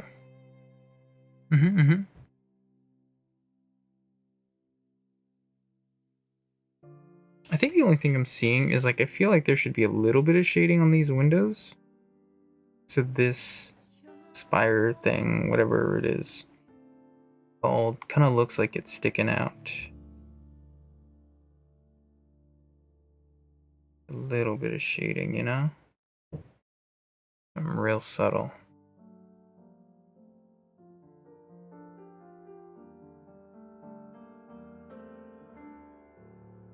Oh, I'm skipping that track, sorry. Ooh, Reverend Horton Heat.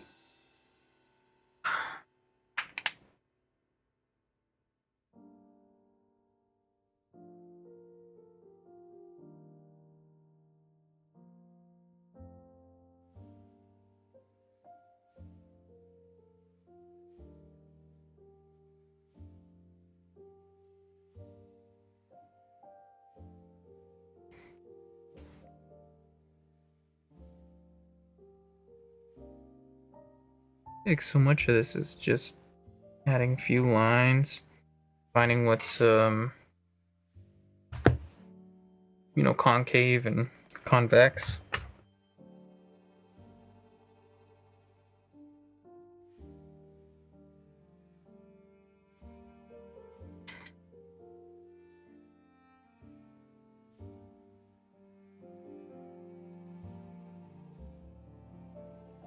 Ooh.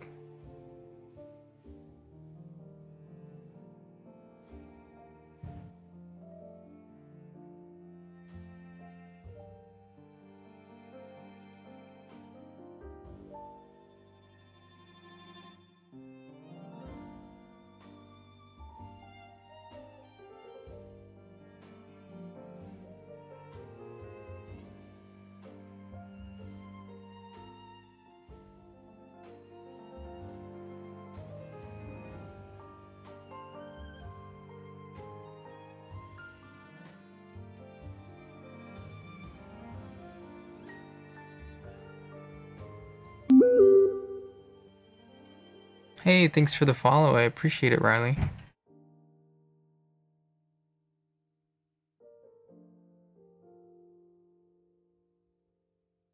Just working on a kind of cathedral frame for Ludwig. Thank you so much. I really appreciate it.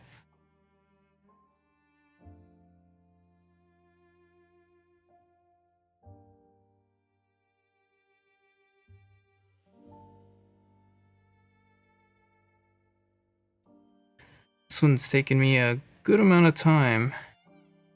This is a Clip Studio, actually.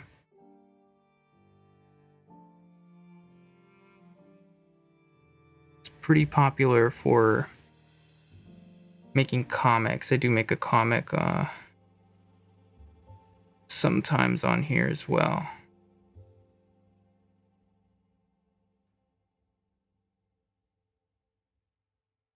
I used to use Photoshop a lot more, but since I started that comic, it's been a lot nicer actually. I really like it.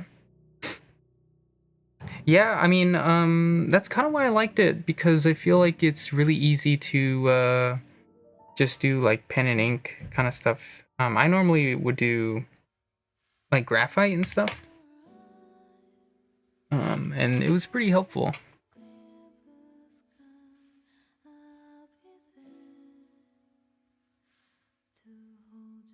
But it's also like it's a little bit more accessible than Photoshop too, because the price, you can pay for like a perpetual license, so like forever, and it might be like a few $100s, but the subscription is also an option. So you have a few different ways where you can pay.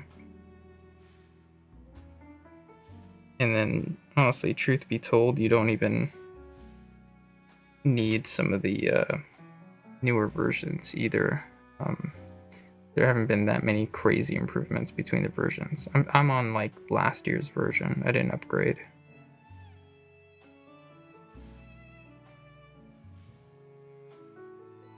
Adobe can be pretty crazy with those prices.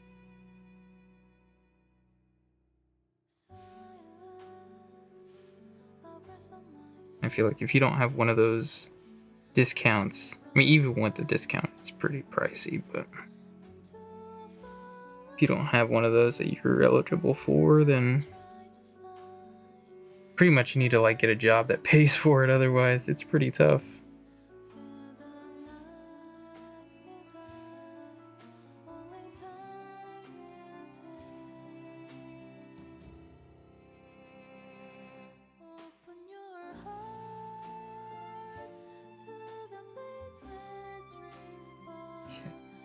I had a plan for this, right? Yeah. I think I'll have to just make it a little smaller than what I sketched out initially.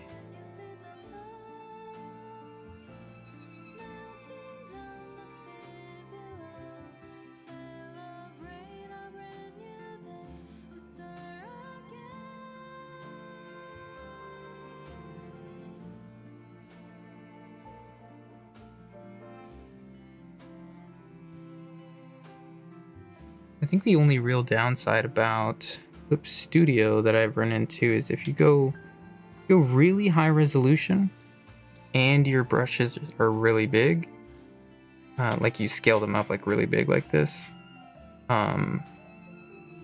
you will run into a lot of lag. But other than that, I've really had almost no problems with Clip Studio.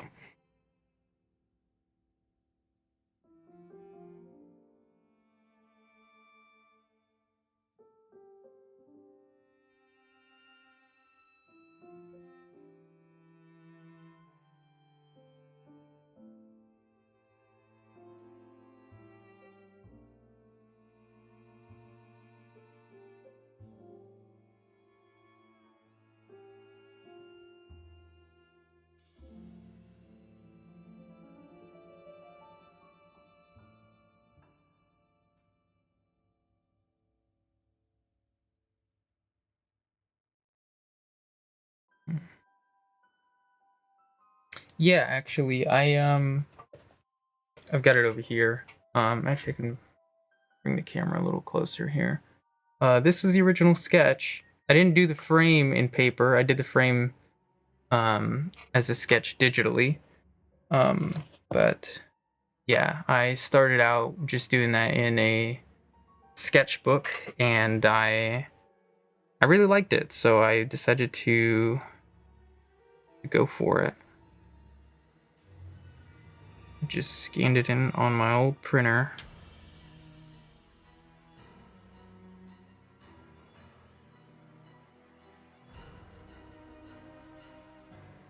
Yeah, I've found too, like, I think I like doing digital art a lot more whenever I just sketch something out instead and then kind of come in. Because, I don't know, there's this, like, weird disconnect with, like, drawing digitally that, like, doesn't quite feel right. And, I don't know, also just the fact that, like, the screen is so smooth, I always feel like, it's less comfortable, too. And so if I can at least avoid doing the sketches digitally, I will.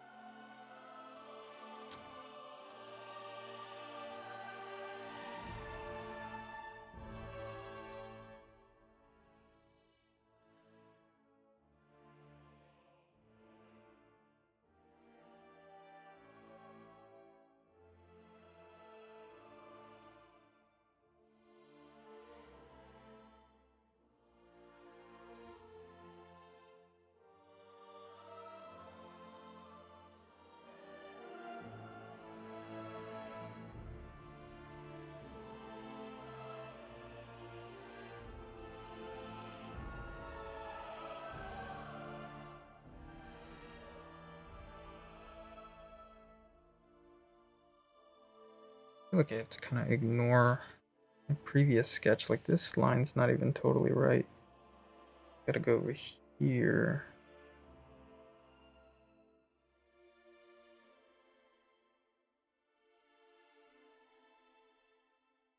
There we go.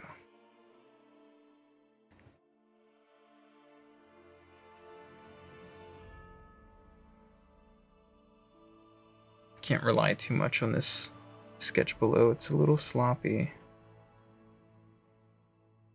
About there. There we go. Needs to be thicker, I think. Yeah, thicker is the move. Just thicken it up a little bit too.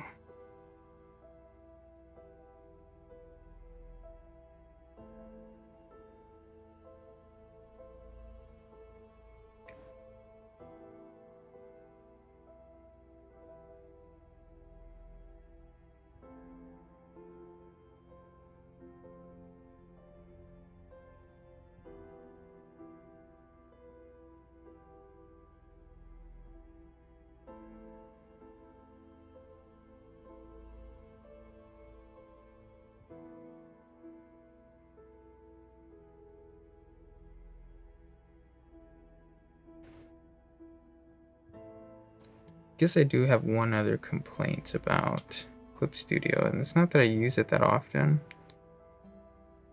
but like Photoshop has a pretty basic feature where like if you draw and hold shift, it'll draw a straight line, and this does not. It just lets you do whatever you want. I feel like it's a really basic feature, and that's just not in here. It does have more complex rulers and stuff for like perspective and stuff, but honestly, some of that stuff still goes over my head.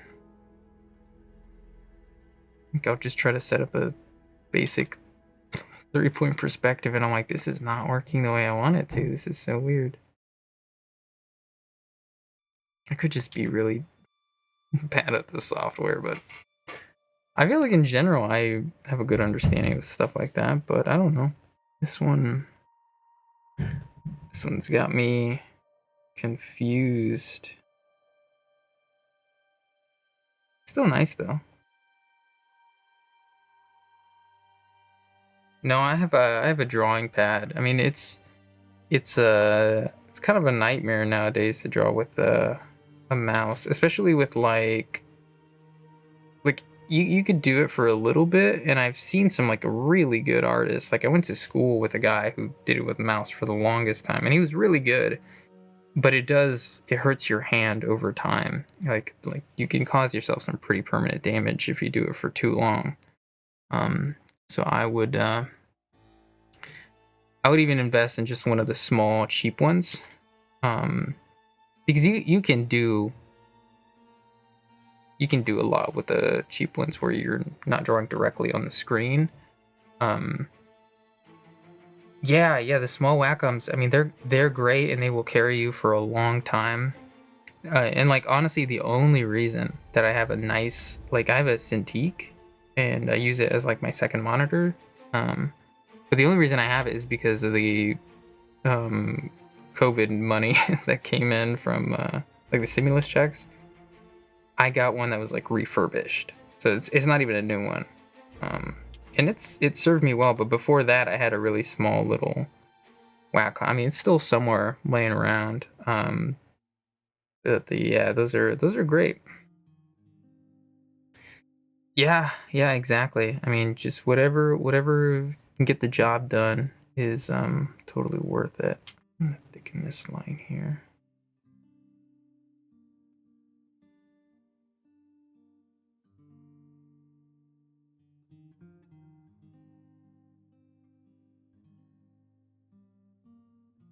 And I've heard they've had some like crazy ones now. I'm not really sure what the whole deal is. Some of them are even computers themselves, I think, now.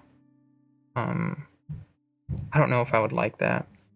And I know a lot of people also draw on an iPad. And like if I had the money to just go out and buy an iPad, I think I would. I think I would, because they have Clip Studio on the iPad, and if you like save on their cloud or whatever, you might have to like pay for that subscription. I don't know how that works. But you could, like, I could stop streaming and stop drawing here and then go sit on my couch, pull out the iPad, and then continue working on it. It's pretty cool. But I've never tried it myself. But it is kind of a little bit of a commitment.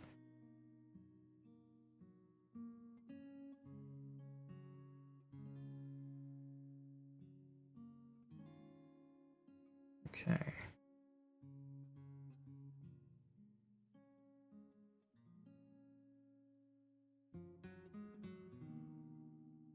I did invest in one. I've been playing with Procreate, still using tutorials to learn the tools. There's definitely an investment. I mean, Procreate can get you like very far. I remember it kind of started out as like, here's the cheap free alternative to Photoshop, but like for a lot of professionals, that's still their preferred tool. And I think that's great. I've just never really had an iPad that you could like draw on, so I never really tried it myself, but I've seen a lot of people do some cool stuff. I think there's like animation like features on there now, which is kind of cool. But yeah, there's a lot you can do with Procreate, and that's great, because honestly, I don't even think that like Photoshop is that much of an industry standard tool anymore. I think it's just that companies find it easy to just make sure everybody knows how that one works.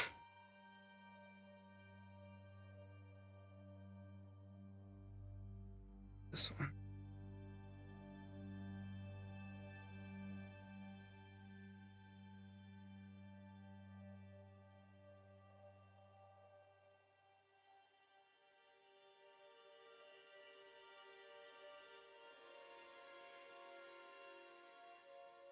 I find it a little bit more difficult to justify me getting an iPad, because I already have like a nice drawing tablet. So it's like, it's just like for comfort or leisure or something like that.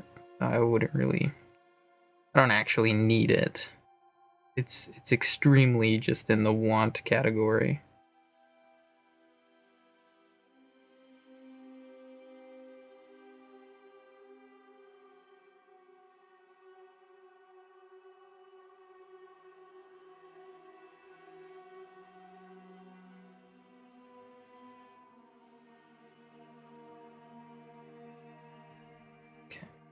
What was I doing here? I feel like I could do something better than what's going on in there.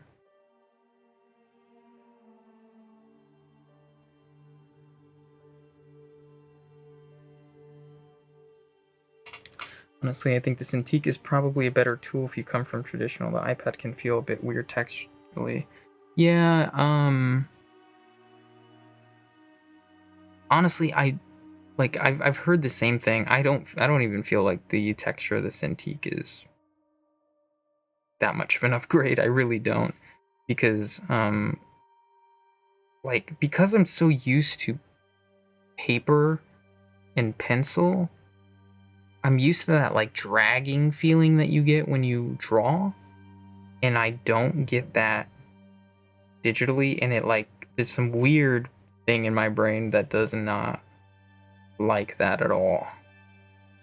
And the entire time that I'm drawing, I'm like, this just feels too smooth.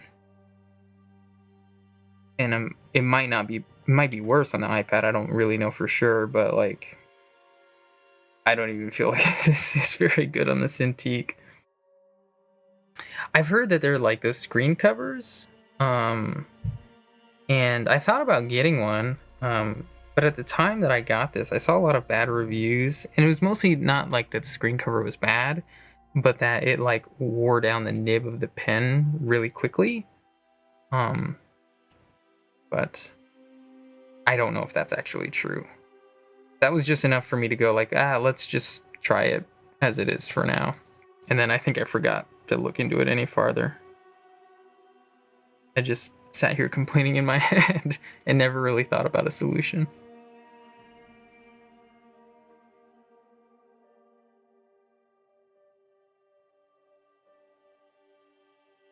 Oof.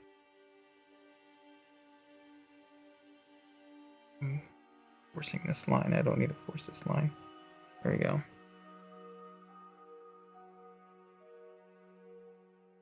Yeah, there is I have this thing. Every once in a while I'll switch because there are these nibs that come with the Wacom Cintiq, and you'll kind of see if it'll let you see, I guess. It's super worn down. Maybe it'll show it, I don't know. Anyways, you probably can't see it, but it's super worn down, but they're supposed to feel a little bit more papery. And they kind of do, but they wore down in like maybe 2 weeks of drawing. So that was super, super fast. So I switched over to like the regular plastic ones because those kind of last forever.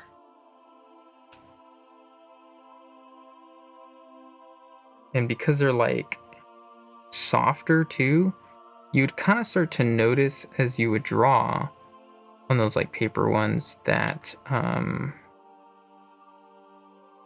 one side would get pushed in, almost like when you're drawing with a pencil actually, where like one side gets like really flat if you just don't rotate your pencil. But if you try to rotate it, because it's just held in there by like a little piece of plastic, it would just flip back by itself. And that got really annoying to deal with. So I don't really recommend those unless you want to like constantly buy those. I wish they were better because they feel really good to start, but when they wear down, they become a hindrance, and they wear down really, really fast. Because I think at the time I wasn't drawing like all the time every single day. It was a little bit more toned down than what I even do now.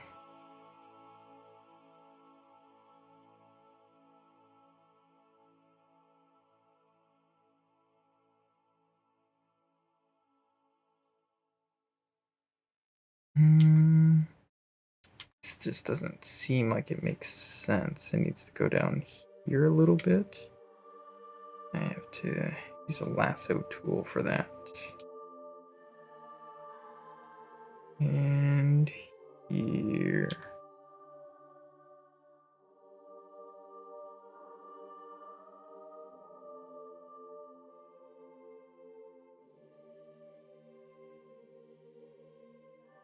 Why can I not?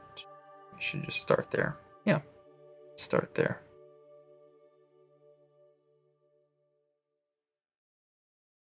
We'll go up higher. Maybe more rounder on this one, I think. Yeah, more even.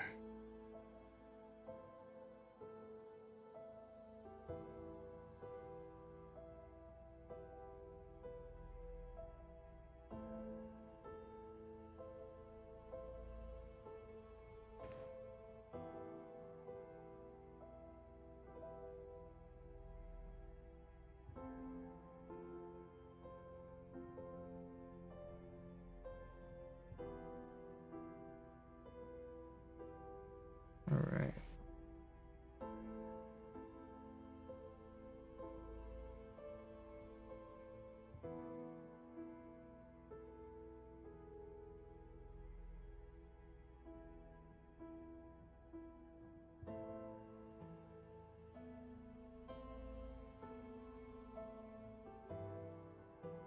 Okay, so fill in this little pillar.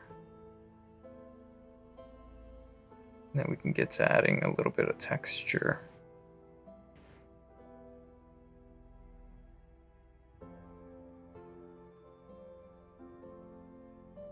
That's it.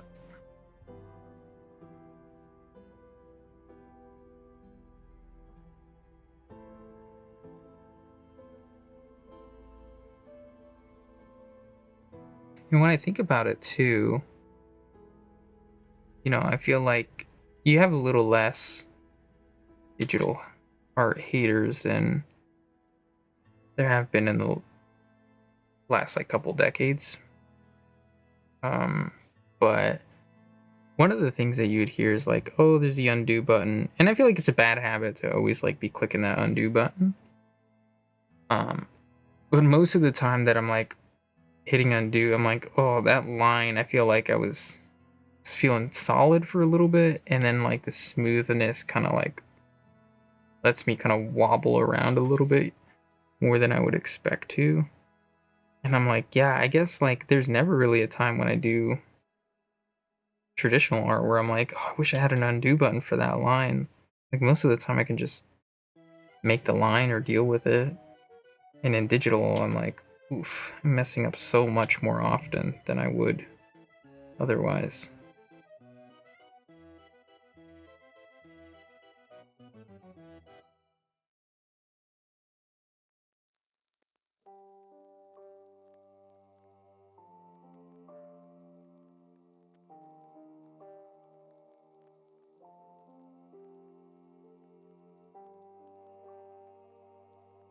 Absolutely. There's absolutely more pressure to be perfect when you draw digitally.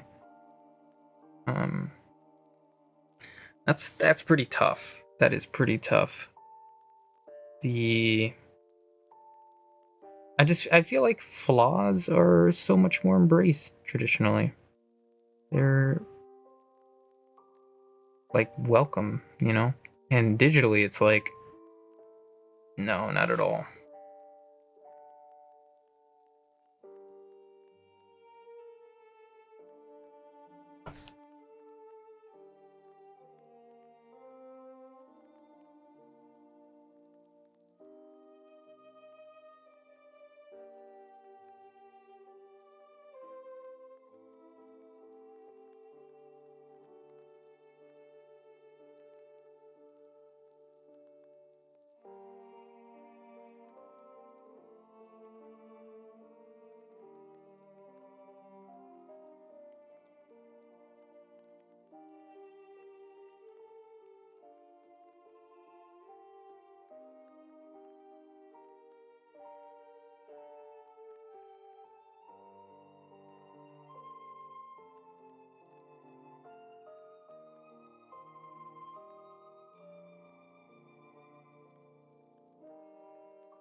It's so mind-bending to draw stained glass upside down and like curved in.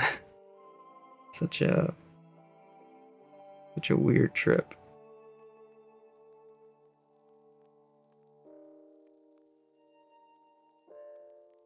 Especially being something I don't normally do.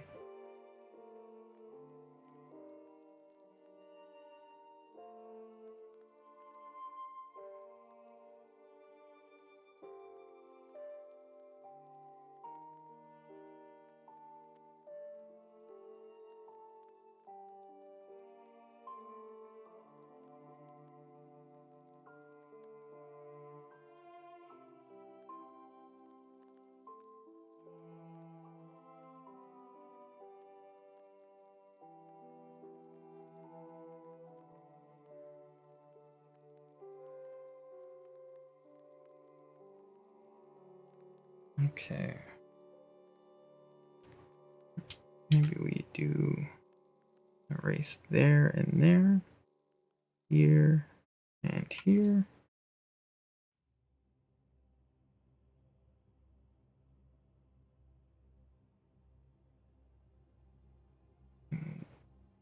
Kind of connect those there.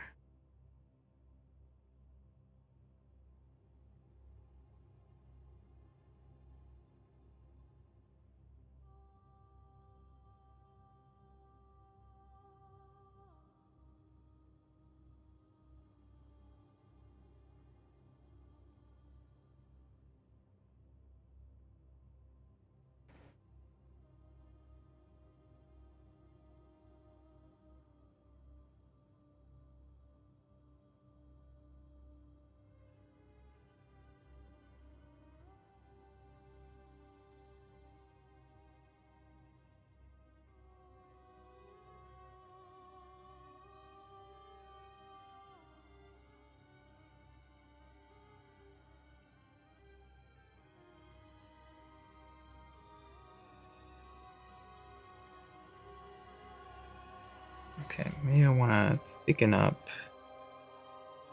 parts that are one of those connect. I don't know what those parts are called. The soldering parts of the window that are not necessarily the glass itself. Kind of border it. Sure, there's a name for it.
I'm gonna turn off my sketch for 1 second. See what might need to go in here. Just a little bit of detail here.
Okay.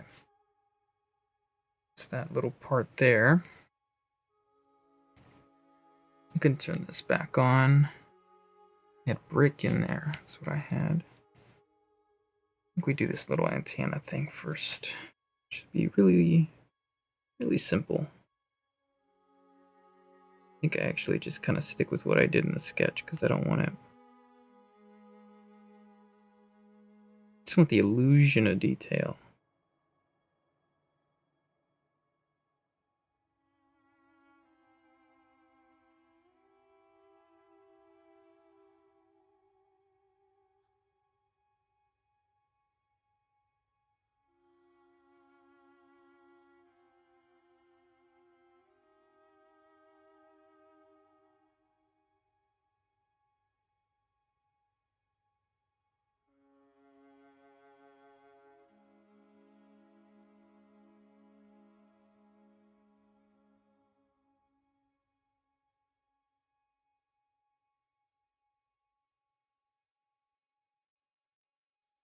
Okay.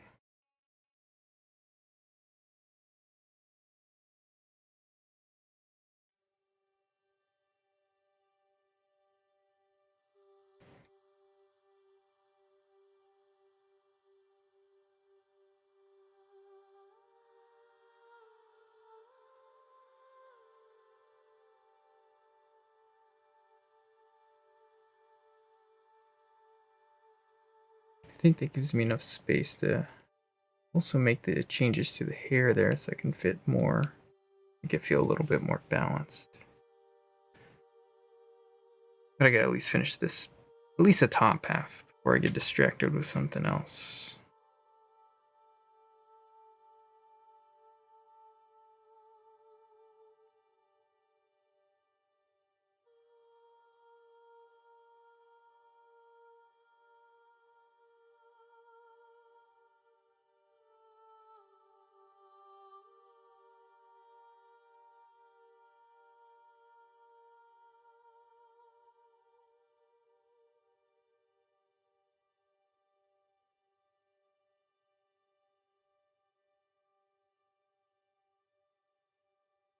Okay, so now there's a point here.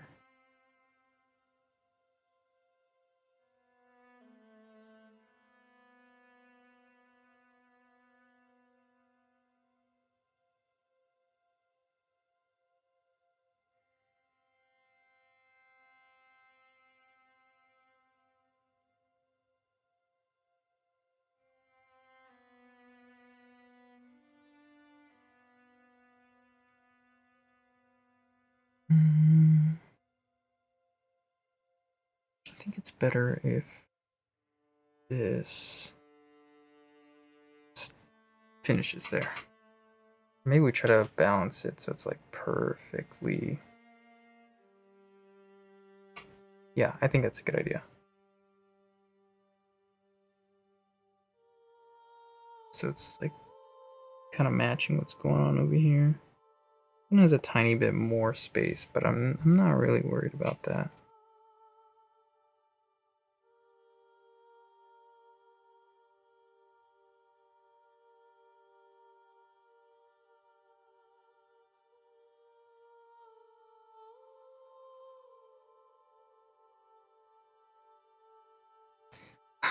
I used a lot of different things. So I had a few ideas, right? Because I don't know if you ever played Bloodborne, but Ludwig is from Bloodborne, and so some of the themes are from there. So there's lanterns everywhere. This is like a rune that's associated with them, and then these little guys here, these faces, are called messengers, and they're throughout the game. This is like an outfit you can get, and then all the church imagery is either from photos I've taken, a few frames I've seen like online, but a lot of it actually comes from. I have this book called How to Read Churches. It's just a really small like reference guide of like Christian architecture, and it just kind of goes over like stained glass and like balconies and like baptistries and stuff. And so I kind of just looked through there, pulled a few different things here and there, mostly just looking for like shapes. So like there's a lot of like rose windows that are pretty popular. This shape is like everywhere. That's kind of the idea. But yeah, I mean, I just kind of had it, and I was like, I think this is the perfect reference book to have for something like this. And I went to Prague once, and I took a ton of photos of churches there. So I have like my own little bank too. Yeah, thank you. There's so much of that I saw, and the vaulted church the arches are like a honestly, like if you ever see big churches like that, like old European ones in person, it's the most impressive part of the church. I guess that's my opinion, but I think it's like really crazy. So I wanted to include them in there.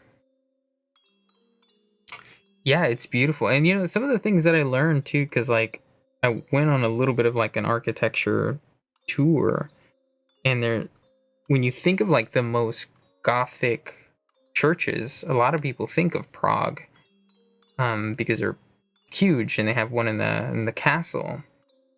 And turns out that it's not even like traditionally gothic. It's like post gothic, because so much of it is or neo gothic might be, I don't remember.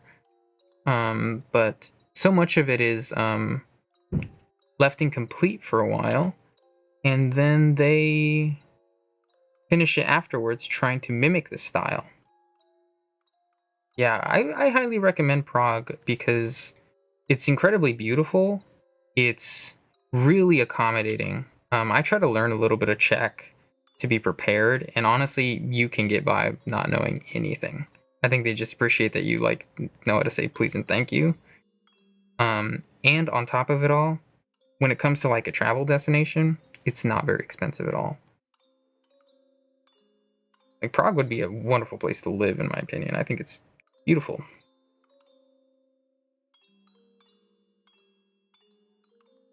Christmas time's a great time to visit as well. They do a lot of stuff for Christmas. Even if you don't celebrate Christmas, it's a great time. It's just a lot to do around then.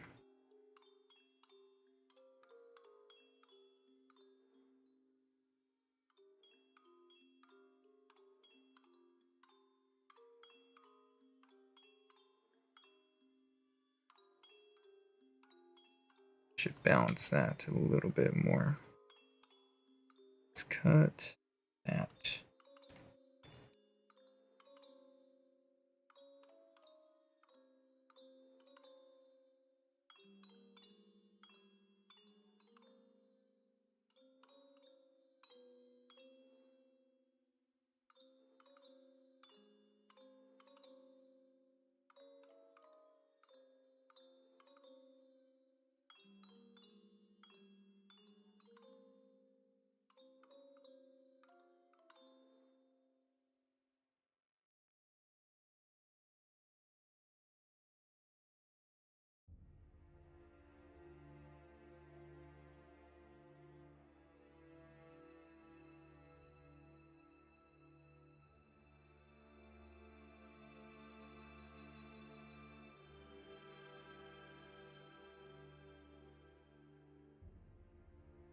I think another place that people say is very much in this style is like Edinburgh. I've never been myself, but heard it's got a lot of that same kind of style. And I think it adds to it too when that place is like it gets rain. Because then the rock starts to get like stained black. And you can see some of the like tan undertones underneath it. But it's crazy beautiful. It's crazy beautiful. Like something totally unintended by the architect, but it's gives it a very, very nice look.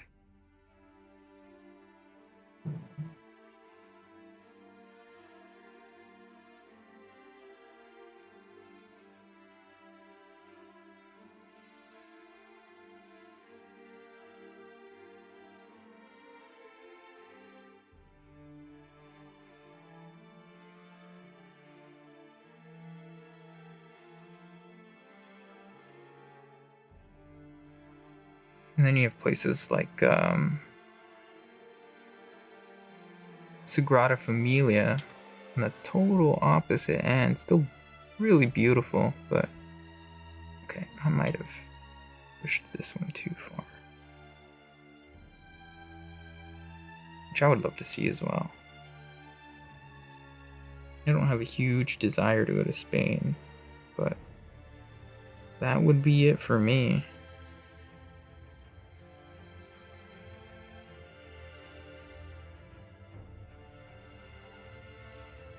Okay. Now we just do it again.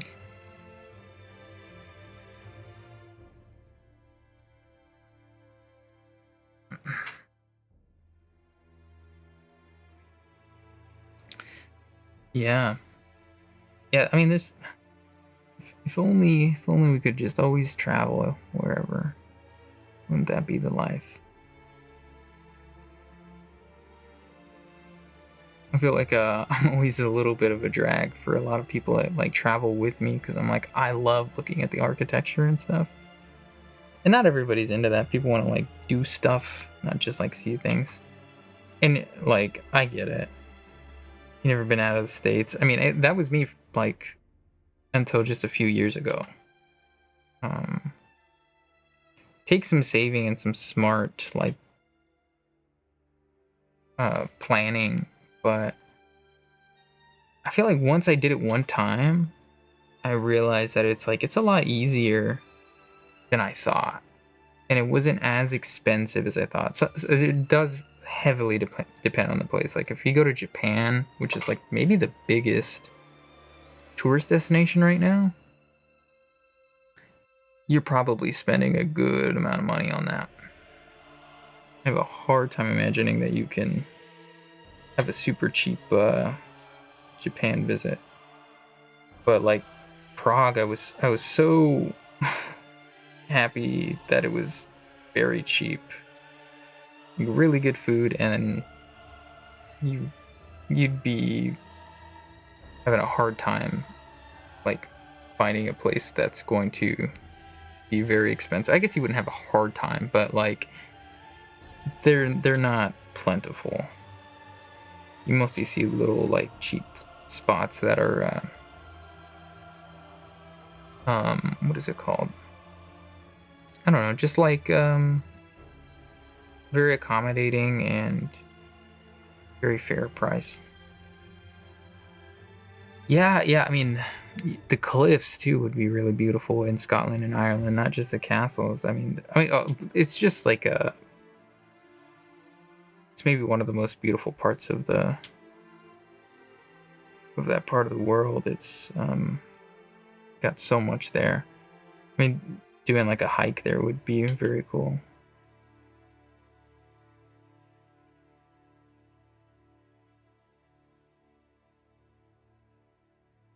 Okay, let's see if we can replicate this like we did.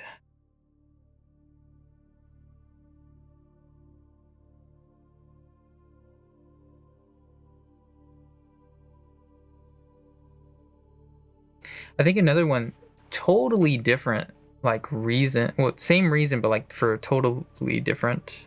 Okay, I'll just say it. The architecture and the structure of the city of Amsterdam would be really cool, but not because it is super beautiful and super ancient or anything like that, but because it's like built for people and it's like very walkable, it's very comfortable to be there. That I think is also interesting. Like how does a city get planned in a really human friendly way? I think that would be cool too.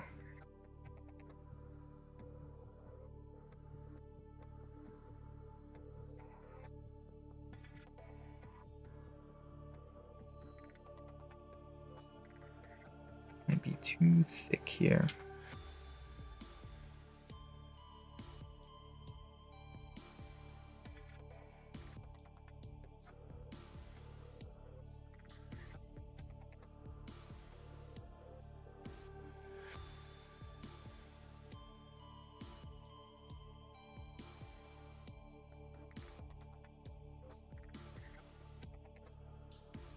And I hear good stuff about like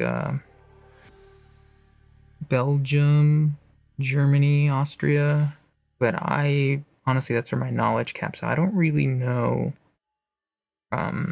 architecture wise what about it is makes it unique.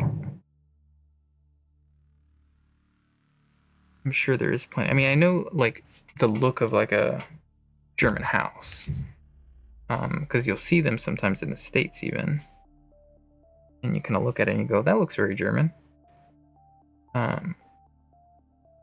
But other than that, I do not know.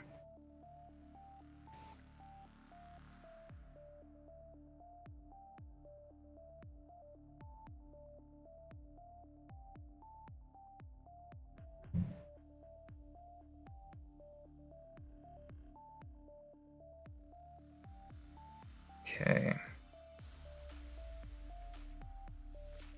We never did the brick in here. We gotta come back over here. I got distracted by the arches are just a lot of fun. And with that, I started with the window.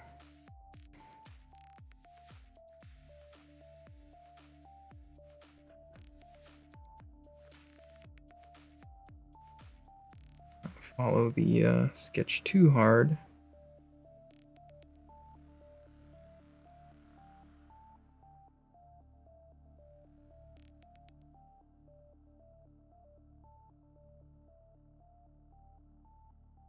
I think this one's not quite right.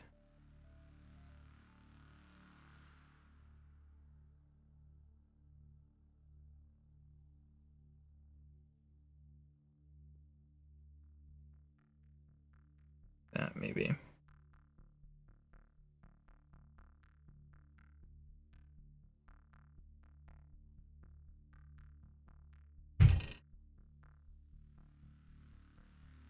There's so much noise upstairs. I don't know what's going on with those neighbors.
That makes sense. That feel right? I think so. We just add a little bit of shading to it and we should be good spot. Not saved in like over over an hour and a half. That's scary. Gotta do that real quick. Got burned last time.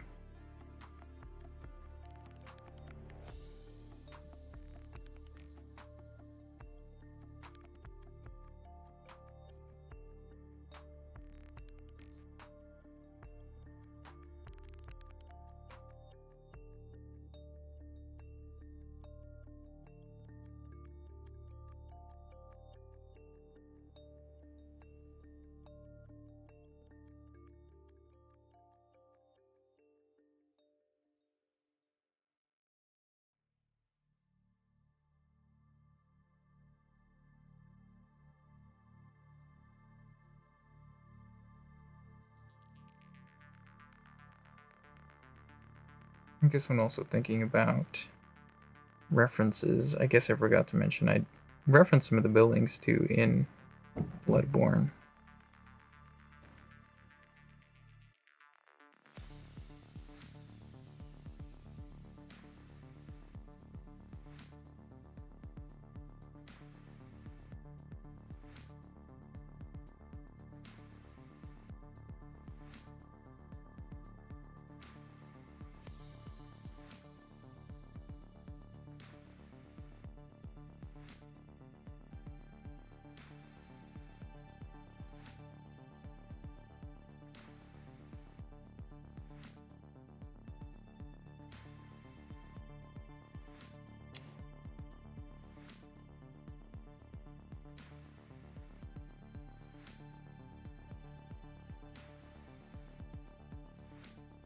Okay.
I'm skipping that one. Sorry, not that one.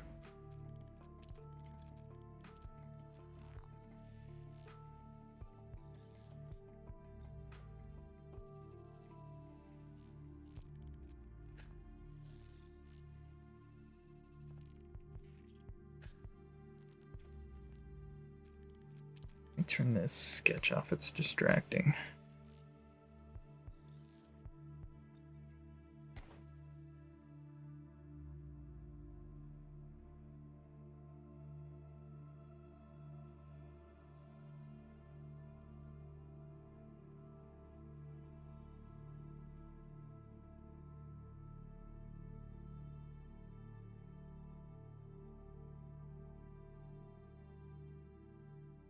Okay. That works for me. And the same kind of treatment in here.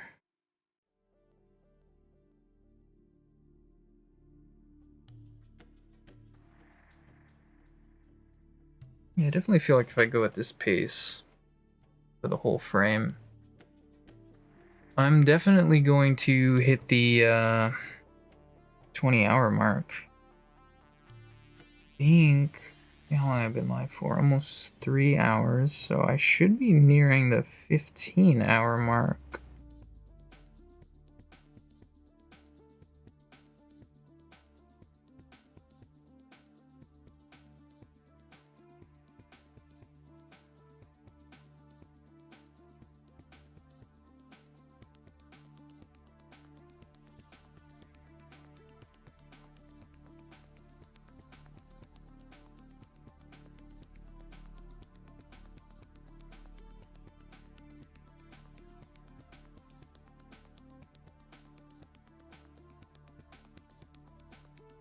Such a small detail in the grand scale of things.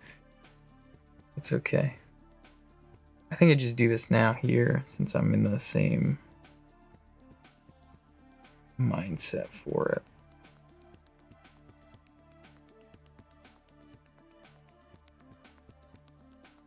That's true, the devil is in the details.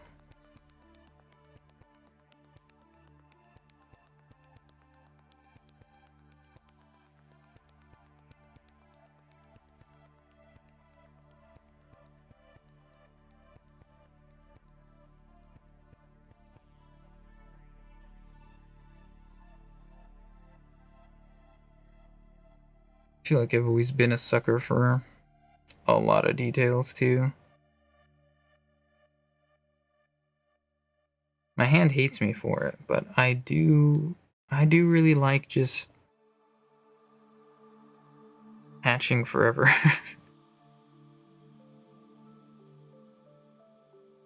I have the too much gene tool.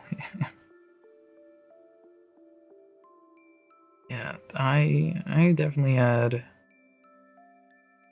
a lot sometimes. My brain does not mind it at all, but my hand will sometimes reward me aptly. I love it. I love it. What's crazy too is I remember I tried a stippling before. In stippling, I was like, nope, I can't handle this. This is not it. I think part of it was that like it's the repetitiveness of hatching, but there's like not structure to it exactly. Yeah, and then just like the tapping. Oh my goodness, I couldn't do that for long. Now if I want the stippling effect, I'm like, I'm just gonna use the brush that lets me do that easily because I can't. And most of the time I don't even go for it. I can appreciate it though. I think it looks cool, but I can live without being the guy who does it. I can let that be the next guy.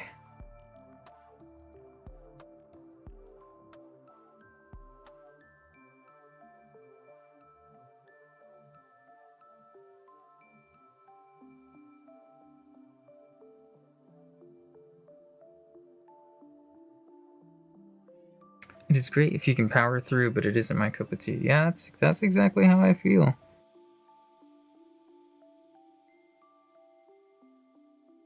A lot of respect to those who can, because it is not me.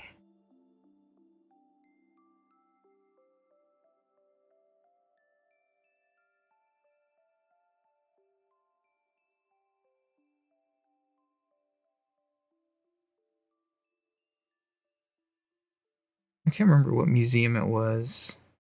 There was one that I went to, and they had a like rotating special feature, and that time it was like the sketches of Rembrandt. And like everybody knows Rembrandt for his paintings, but oh my goodness, his sketches, I mean, they were all like cross-hatched, like with incredible detail, incredible precision. I was very impressed. I really liked seeing that. I think I really did not like what I just did there. Let's try it one more time. Be a little lighter with it. Yeah.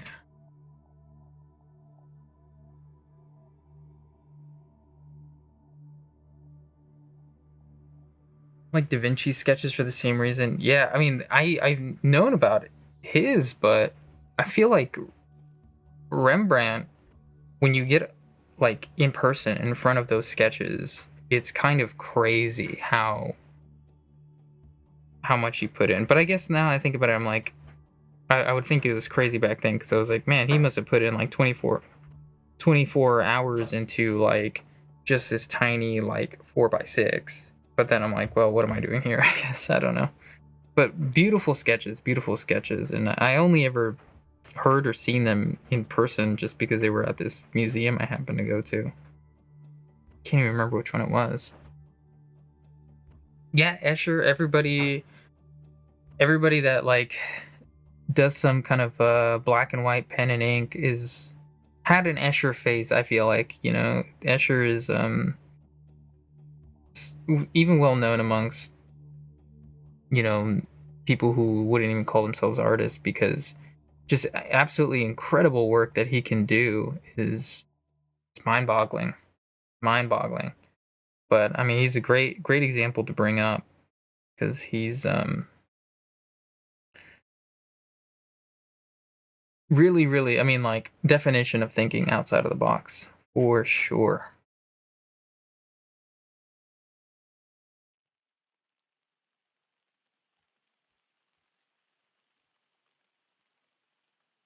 I remember one time, um, quite young, um, I was trying to get more practice of portraits. And so I asked a few friends and coworkers, I was like, hey, if you would like me to do a portrait of you, I would love to do portraits of people I know, because I'm trying to practice them. And then I also told them, silly me, what background would you like? And one of them said, I would love to be in like an MC Escher, but like make it your own thing. And I was like, well, I'm about to have a nightmare trying to do this. Because I was certainly not talented enough to do it at that time. I did my best, but I was kind of like, you're asking for a lot here, but you know, I'll take a challenge. I did ask, so who's really at fault? And I think, you know, it turned out okay. The important part was he liked it. So I was like, okay, you know, I succeeded.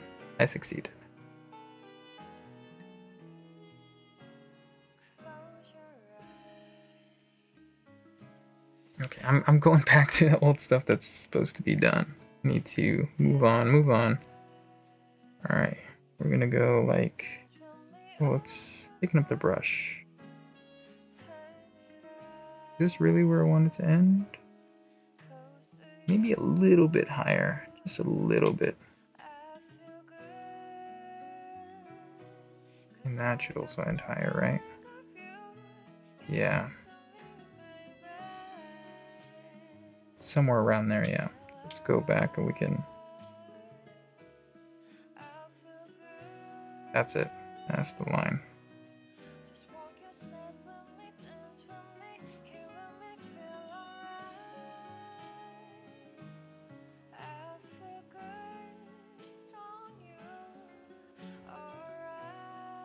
Oh, we're getting to the lantern now. Oof.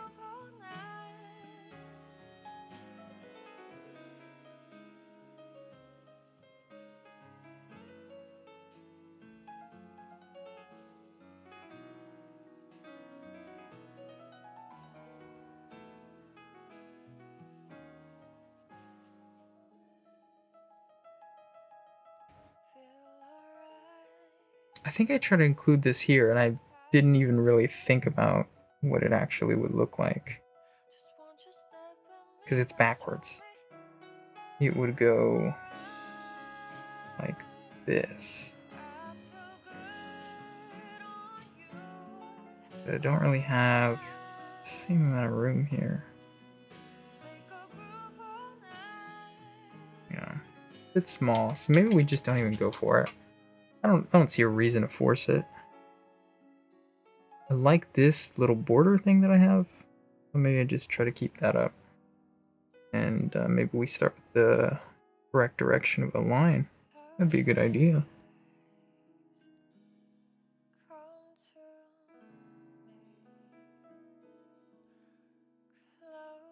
That's not quite the right spot.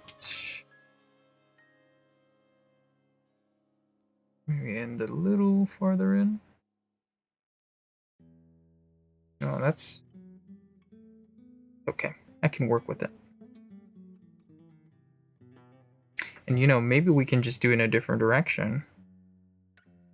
One thing I noticed too about the architecture in Prague is that they feign the illusion of symmetry.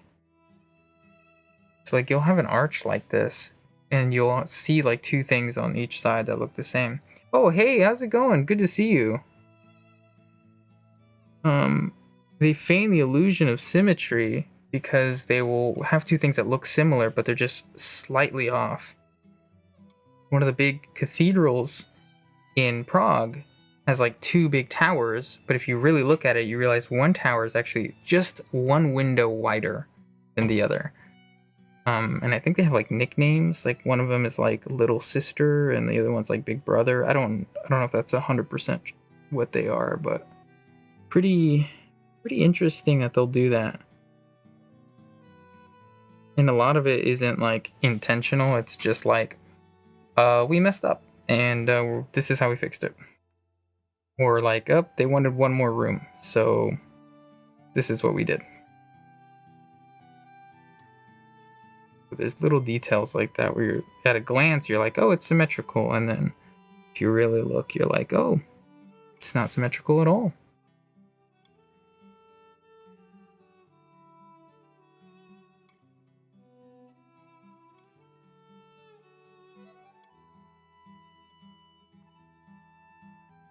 How are you doing, Ink Taylor?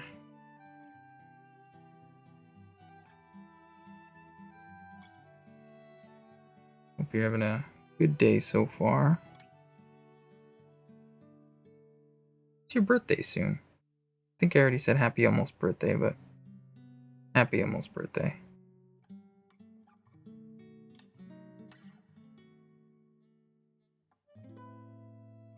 I've been doing well. I've been doing well. Just giving this another shot. Probably be at this one for a while, but I'm honestly having a lot of fun with this one.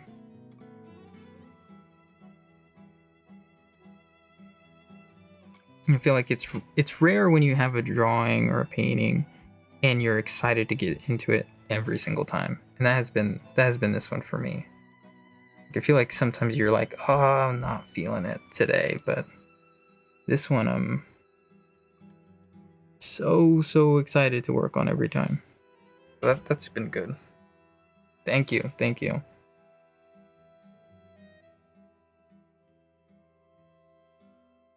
Yeah, absolutely. Yeah, the excitement's a great measure. And I feel like, if you're feeling it, like just write it out as long as it'll last, because, eventually you get a little tired, you feel the burnout and you're like, oof, wow, this one's really taken like 30 hours or something. Ink Taylor does some pretty cool streams as well, and I highly recommend popping in. Usually later in the night. I like to kind of pop in, say hello, maybe leave it on in the background as I work on some stuff. There is some swan over there that is driven me crazy for a while, because apparently there's some secret skull in it. I cannot find it. I have good vision. I have, I mean, this was like several years ago, but like the last time I went to the eye doctor, they said I had 20/20 vision. So I like to pride myself in how good I am at I Spy. But I could not crack that one. I could not do it.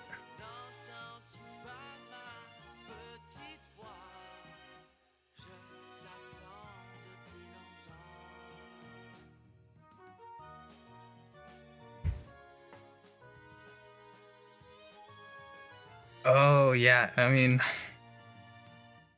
that's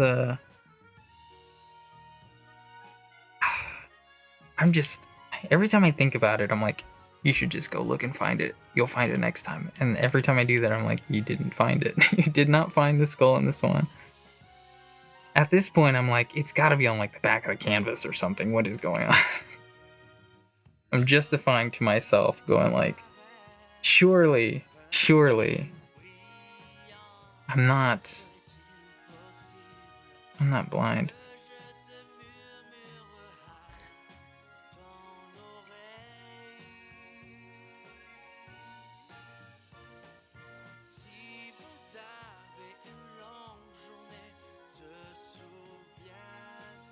I think also sometimes when you have really good vision as a artist, it can be a little bit of a curse. Because I've known a lot of artists that have like poor vision, and honestly, I would say most of them are like really talented, like probably more talented than me. But they have this eye for like easily simplifying things, and like I think that there's like a really good mastery of that, and I find a hard time like doing that because I'm like, I see everything, and I can't let myself not do that. So I don't know. I don't think ending up like Monet is a bad thing at all, because I don't know. Some people don't like some of that impressionism, but like I feel like most people do, though. Most people do.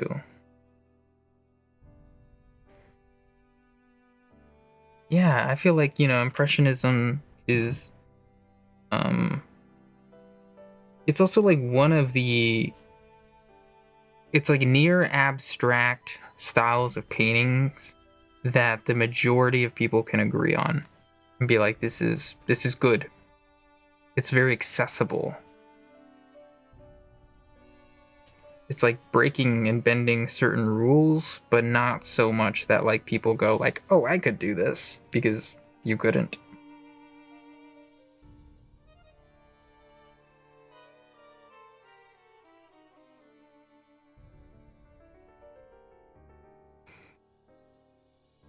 I don't even hate like modernism, postmodernism. Honestly, like the socialist in me is like, get that bag, artist, get that bag. But also, um, I don't know. Sometimes it's like it's not necessarily about the art itself. It's about like what the art's supposed to mean. And I can get that. I can get that. But also I can get why some people are like, that's not my cup of tea either. Because like I'm also not gonna say that's my favorite kind of art, because it's not. Okay. Let's turn off the sketch really quick. What are we missing? We're missing this.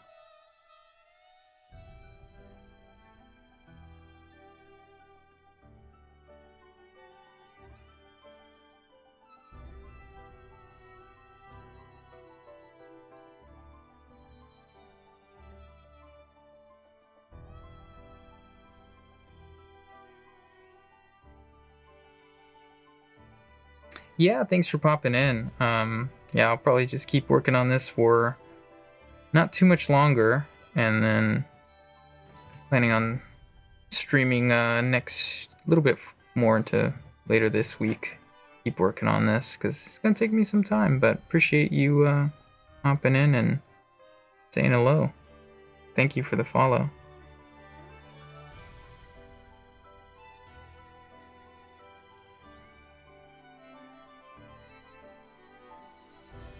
All right. Let's zoom out, see what our progress is looking like. Not bad, not bad. Save too before I lose progress or something, but feels pretty good so far. Feels pretty good so far. I might go back in and like thicken the outline a little bit. I feel like that it's missing that just a bit. But I'm also like 5 minutes past feeding my cat, and she's angrily running around and trying to scratch the couch. Hi, how are you? You hungry? You upset with me because I haven't fed you yet right on time? Yeah. Oh yeah, she's upset. Okay, well, you know, honestly, I feel like it's a good stopping point because the bell is coming up. The bell for the lantern. There's not much church going on for this little section. It's going to be a lot of the actual bell. So, honestly, I feel great about it so far, and I'm still very excited to hop back in. It'll probably be Wednesday when I come back. Because Tuesday, Monday, those are the wife's days off, and I am present for her, so I do not mind skipping the stream those days. But if you came by, said hello, I greatly appreciate you. You can let's find a track that's like a little bit energy. Yeah, maybe. That's fine. If you haven't followed my YouTube, please do, because just hit a small milestone, very small milestone, but I'm excited. And if you're on YouTube watching this, follow my Twitch, and then you can say hello with the Uncle Basement hello emoji. Yeah, I think I'm just going to end it there. And Ink Taylor, if you are streaming later today, I might pop in and say hello. So that's it for me. Bye-bye.